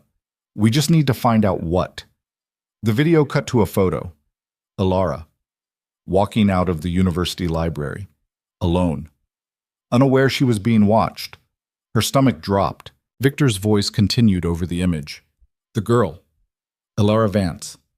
Her father owes money to P.D. Costa, who owes me.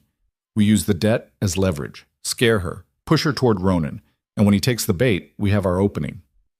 What if she doesn't go to him? She will. People like her always run to the biggest predator when they're cornered. They think power equals safety. Victor laughed. And once she's close to him, we use her to pull him apart piece by piece. The video ended. Alara sat frozen. Her entire body was numb. Everything, her father's debt, the men in the alley, Ronan's offer, all of it had been orchestrated. Victor hadn't stumbled onto her. He'd targeted her specifically, used her like a chess piece. And Ronan had known. The office door opened. Ronan walked in, stopped when he saw her face. You found it, he said quietly. You knew. Her voice was barely above a whisper. You knew Victor set this whole thing up, and you didn't tell me. I didn't know at first. Not until after the gala. Dante found the drive in one of Victor's safe houses. And you kept it from me. I was trying to protect you. By lying? She stood, the flash drive clenched in her fist. By letting me think my father's debt was just bad luck? By making me believe I had any choice in this? You did have a choice. No, I didn't. Victor made sure of that. She threw the drive at him. It bounced off his chest, clattered to the floor.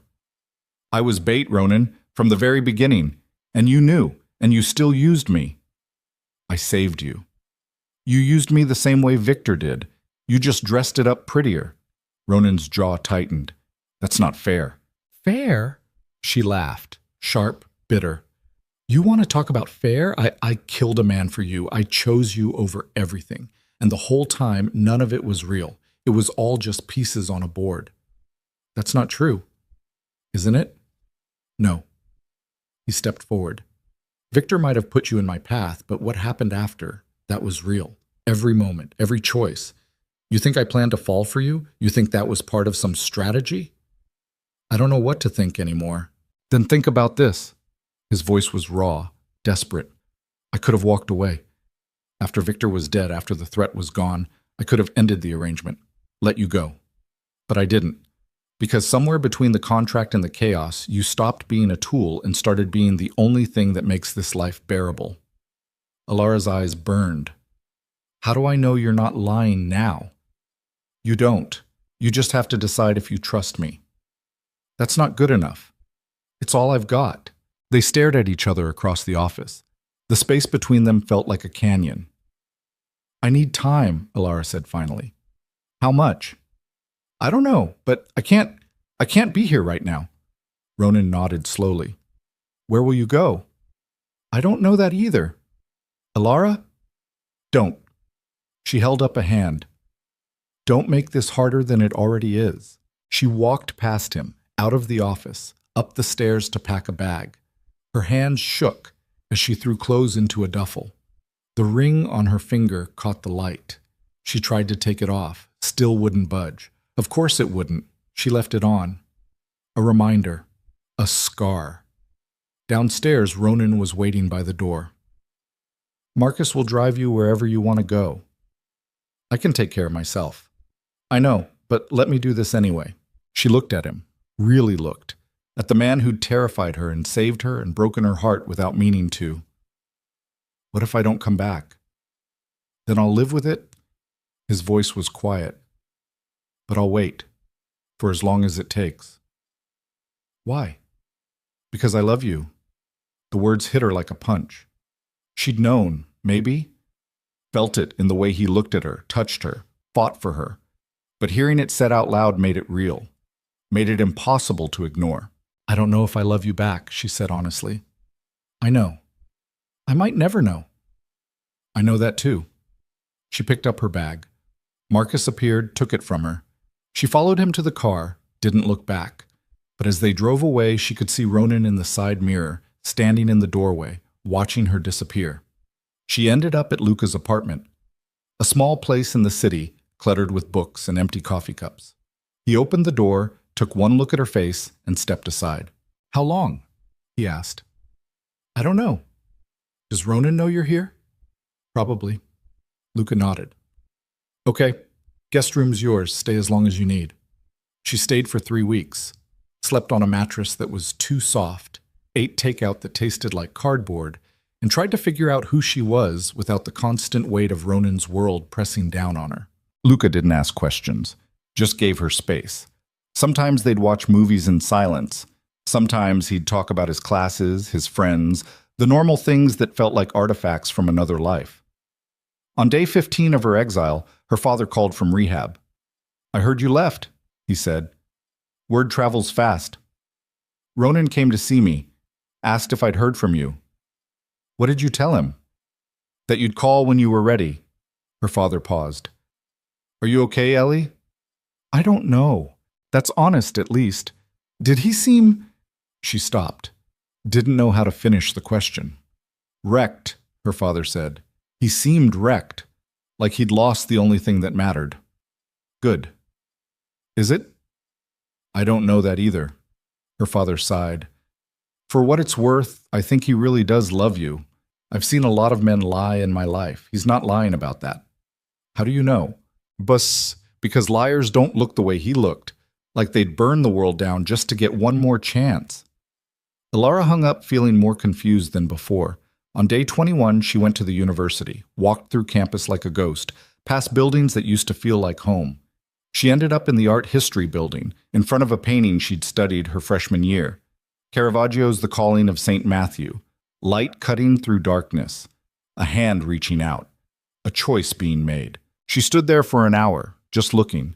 A professor she recognized walked by, stopped. Miss Vance, haven't seen you in class. I've been dealing with some things. I heard. The professor moved beside her, studied the painting. You know what I always loved about this piece? What? The way the light doesn't eliminate the darkness. It just reveals what's already there. And Matthew, He's not moving toward the light yet. He's just seeing it for the first time, recognizing he has a choice. Does he make the right one? Depends on what you think right means. Does he follow the light and leave everything behind? Or does he stay in the darkness because it's familiar? The professor smiled. Caravaggio doesn't answer that. He just shows the moment. The rest is up to us. After the professor left, Alara pulled out her phone, stared at Ronan's contact. Her thumb hovered over the call button. She didn't press it, not yet, but she didn't delete it either. On day 28, Luca found her on the couch at 2 a.m, staring at the ceiling. "You need to make a decision," he said. "I know. So what's stopping you?" "Fear." "Of what?" "Of choosing him and losing myself, or choosing myself and losing him. Either way, I lose something." Luca sat beside her. "You know what Ronan told me once, when I asked him how he makes decisions?" "What?" "He said he asks himself what he can live with, not what's right or wrong or fair, just what he can wake up to every morning without wanting to put a gun in his mouth." Luca looked at her. "So what can you live with, Elle?" She thought about it, really thought. Thought about the ring she still couldn't remove, the gun she'd fired, the man she'd killed, the life she'd left behind and the one waiting if she went back. Thought about Ronan standing in the doorway, watching her leave. "I don't know yet," she said, "but I think I'm ready to find out." The next morning she called Marcus. "Can you pick me up?" "Of course, Miss Vance. Where to?" "Holmes." The estate looked the same. Stone and steel and glass, sharp edges against a gray sky. But it felt different. Or maybe she was different. She couldn't tell anymore. Marcus dropped her at the front door. "He's in his office." "Thanks." She walked through the foyer, up the stairs, down the hallway. Every step felt heavier than the last. She knocked. "Come in." Ronan sat at his desk, files spread out like they had been a month ago. But he looked thinner, tired. When he saw her, he stood so fast his chair nearly toppled. "Alara." "Hi." They stared at each other, an ocean of words between them and no idea where to start. "I've been thinking," she said finally. "About?" "About what I can live with." She stepped into the room. "And I can't live with wondering what we could have been if I'd been brave enough to stay. You were brave enough. You just needed to be sure. I'm still not sure about a lot of things, about whether this is healthy or insane or somewhere in between." She stopped in front of his desk. "But I'm sure about one thing." "What's that?" "I love you." The words came out steady, clear. "I don't know when it happened. Maybe that night on the roof. Maybe before. But it's there. And I can't pretend it's not." Ronan moved around the desk, slowly, like she might disappear if he moved too fast. "Say it again." "I love you." He cupped her face in his hands. "I thought I lost you." "You almost did. I'm sorry for the lies, for not telling you about Victor's plan, for all of it. I know. Can you forgive me?" "I'm working on it." She covered his hands with hers. "But I need you to promise me something. Anything. No more secrets, no more half-truths. If we're going to do this, really do this, I need to know everything, the good, the bad, the things that'll make me want to run, all of it. Okay? You promise?" "I promise." She kissed him, soft at first, then harder, desperate, like they were trying to make up for a month of silence in a single moment. When they broke apart, both breathing hard, Ronan pressed his forehead to hers. "The ring," he said. "You're still wearing it." "Couldn't get it off." "I can have someone—" "No." She looked down at it. The diamond caught the light. "I think I'll keep it, as a reminder." "Of what?" "That I chose this. That I chose you, even when I had every reason not to. And the arrangement? Screw the arrangement." She smiled. "Let's make this real." "You want to actually get married?" "Eventually, maybe, if you ask me properly instead of ordering me." Ronan laughed. Actually laughed. It was the best sound she'd ever heard. Noted. They spent the rest of the day wrapped around each other, making up for lost time. Talking, fighting, laughing, learning how to be two people instead of two pieces on a board. That night, Ronan took her to his office. I want to show you something. He unlocked a drawer, pulled out a key. This opens my private safe, the one where I keep everything that matters. Why are you showing me? Because I meant what I said. No more secrets. He placed the key in her hand. Everything I have is yours, my business, my life, all of it. You want to know something, you ask. You want to see something, you look. No locked doors anymore. Alara stared at the key. It was small, ordinary, but it represented everything she'd been fighting for. Trust, partnership, equality. Thank you, she whispered. Thank you for coming back. 3 months later, they had a small ceremony. No press, no spectacle, just family. Her father, sober for 90 days and counting. Luca, standing as best man with tears in his eyes. Dante, who'd flown in from wherever he'd been hiding and brought an absurdly expensive gift. Teresa, who'd made Alara's favorite meal and cried through the entire thing. Alara wore a simple dress, white, but not traditional. Ronan wore a suit. They stood in the estate's garden, autumn leaves falling around them, and said words that meant something this time. No contracts, no arrangements, just two people choosing each other despite every reason not to. When Ronan kissed her, the world felt right for the first time in months. Afterward, they had dinner, laughed, told stories. Her father pulled her aside at one point, hugged her tight. I'm proud of you, he said. For what? For surviving, for choosing to be happy even after everything tried to destroy you. He pulled back, looked at her. You're stronger than I ever was. I learned from the best, she said, and meant it. That night, alone in their room, not a guest room anymore, but theirs, Ronan pulled her close. Any regrets? He asked. Plenty. She traced the scars on his chest. But none about you. Good, because I'm not letting you go. Possessive.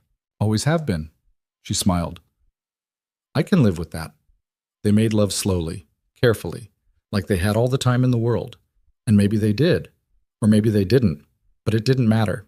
They'd fought for this, bled for it, killed for it, and now they had it.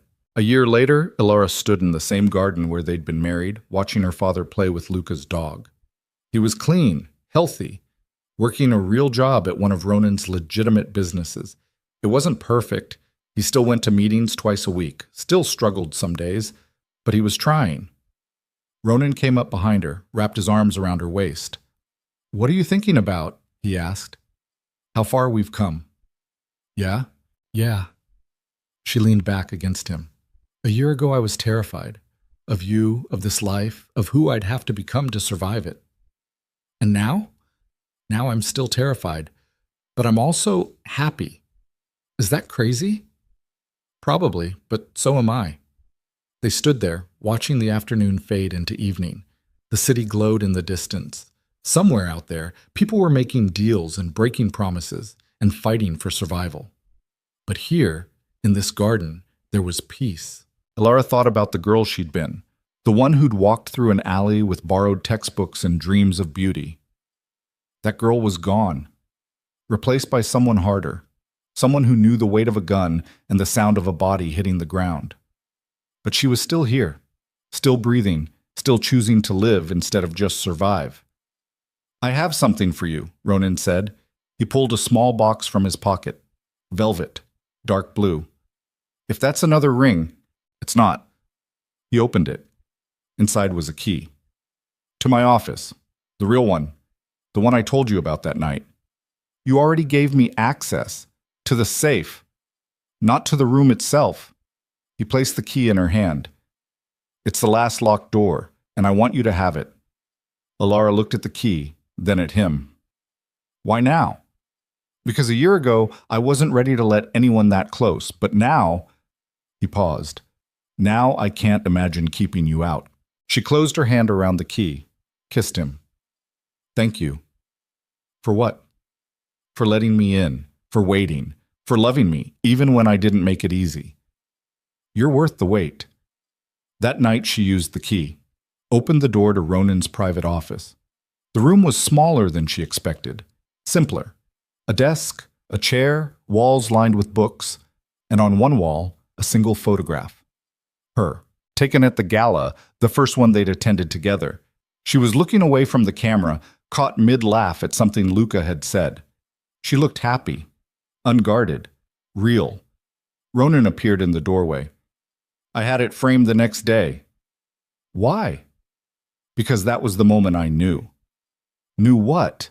That I was in trouble. That you weren't just a tool or a strategy or a means to an end. He moved beside her, looked at the photo. You were the end, the point, the thing I didn't know I was searching for. Alara's eyes burned. You're going to make me cry. Good. I like knowing I can still affect you. You do. Every day. In ways that terrify me. Right back at you. They stood there in the small room, looking at a photograph of a moment when everything changed, and Alara realized something. This was it. The life she'd fought for. The one she'd killed for.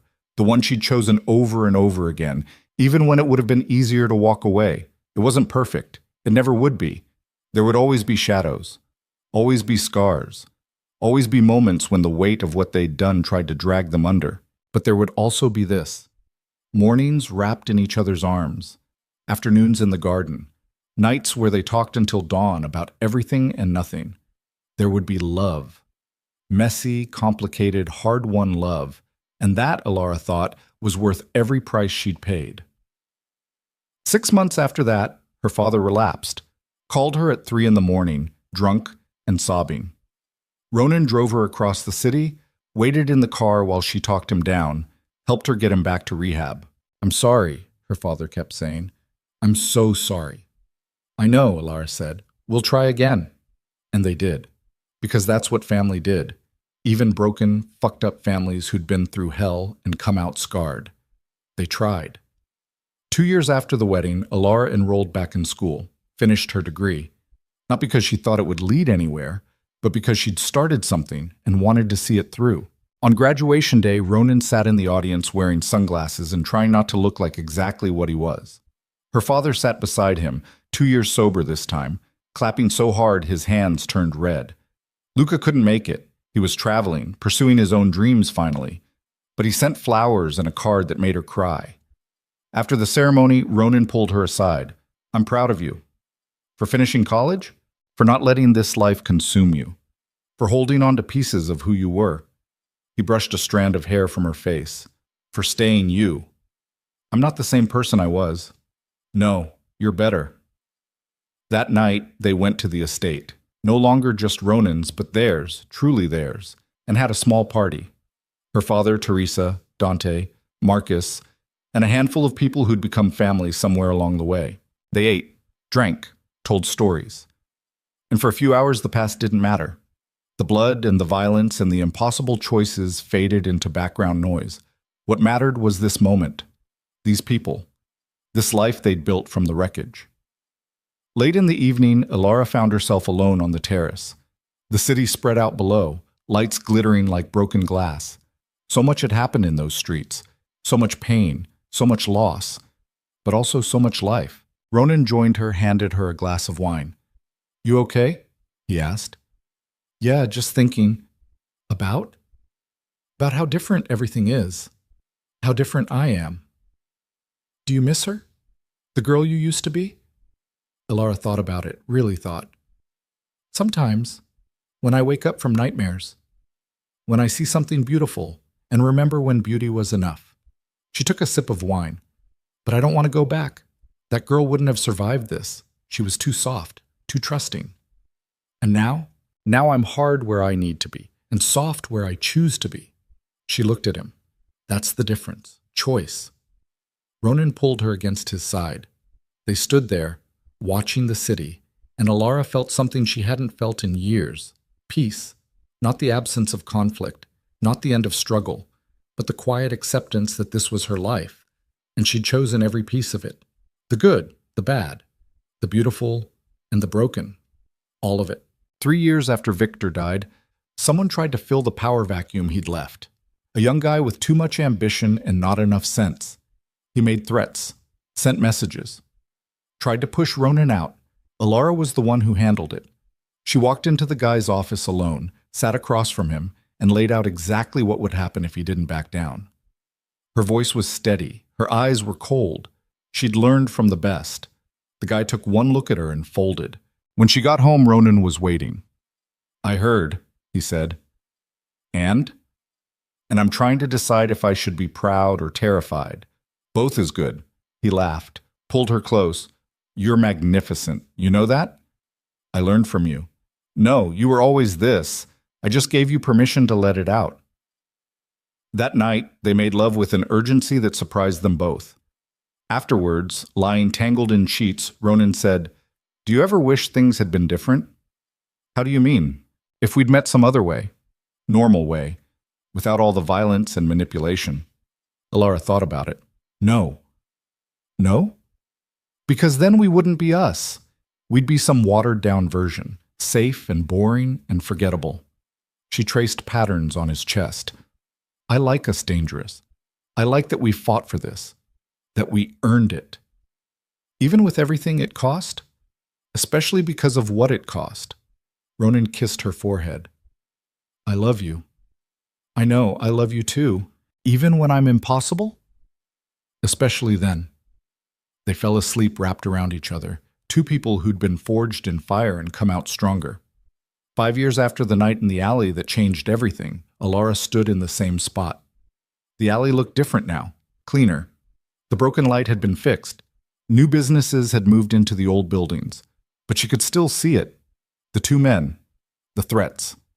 The moment her old life ended, Ronan stood beside her. "Why did you want to come here?" "To remember."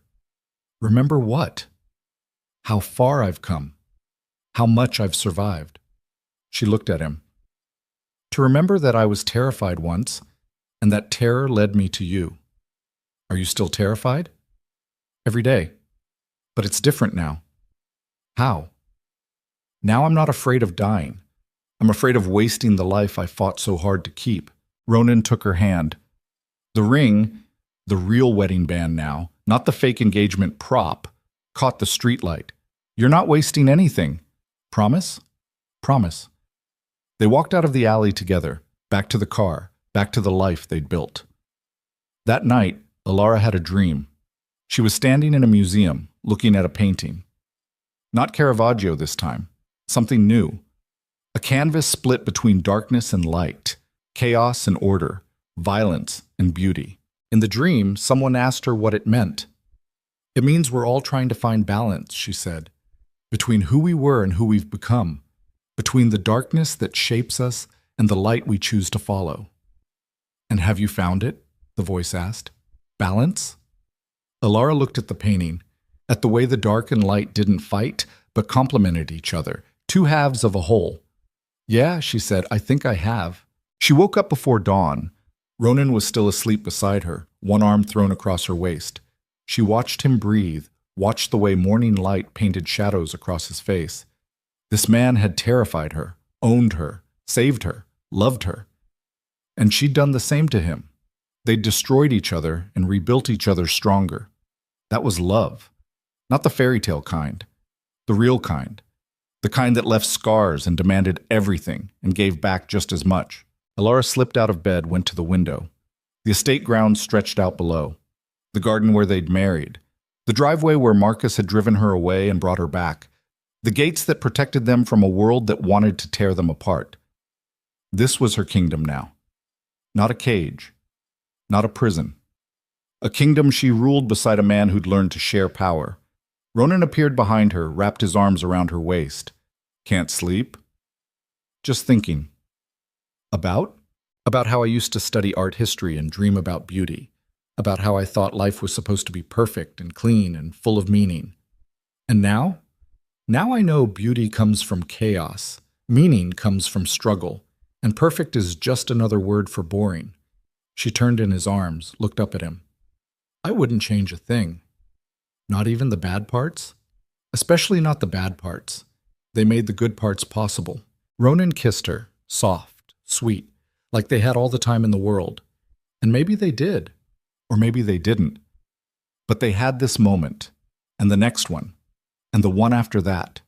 They had each other. And in the end, that was the only thing that mattered. Years later, when someone asked Alara Vance DeLuca how she'd survived, how she'd gone from terrified student to partner in an empire, she'd smile. I made a choice, she'd say, and then I made another one, and another. And somewhere along the way, the choices stopped being about survival and started being about living. And you don't regret it? They'd ask. Any of it?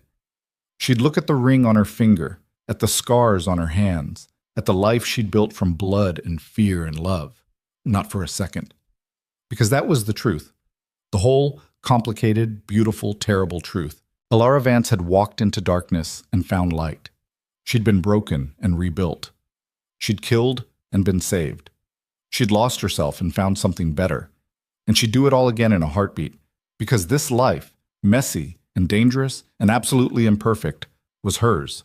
Every scar, every choice, every impossible moment, all of it. And she wouldn't trade it for anything.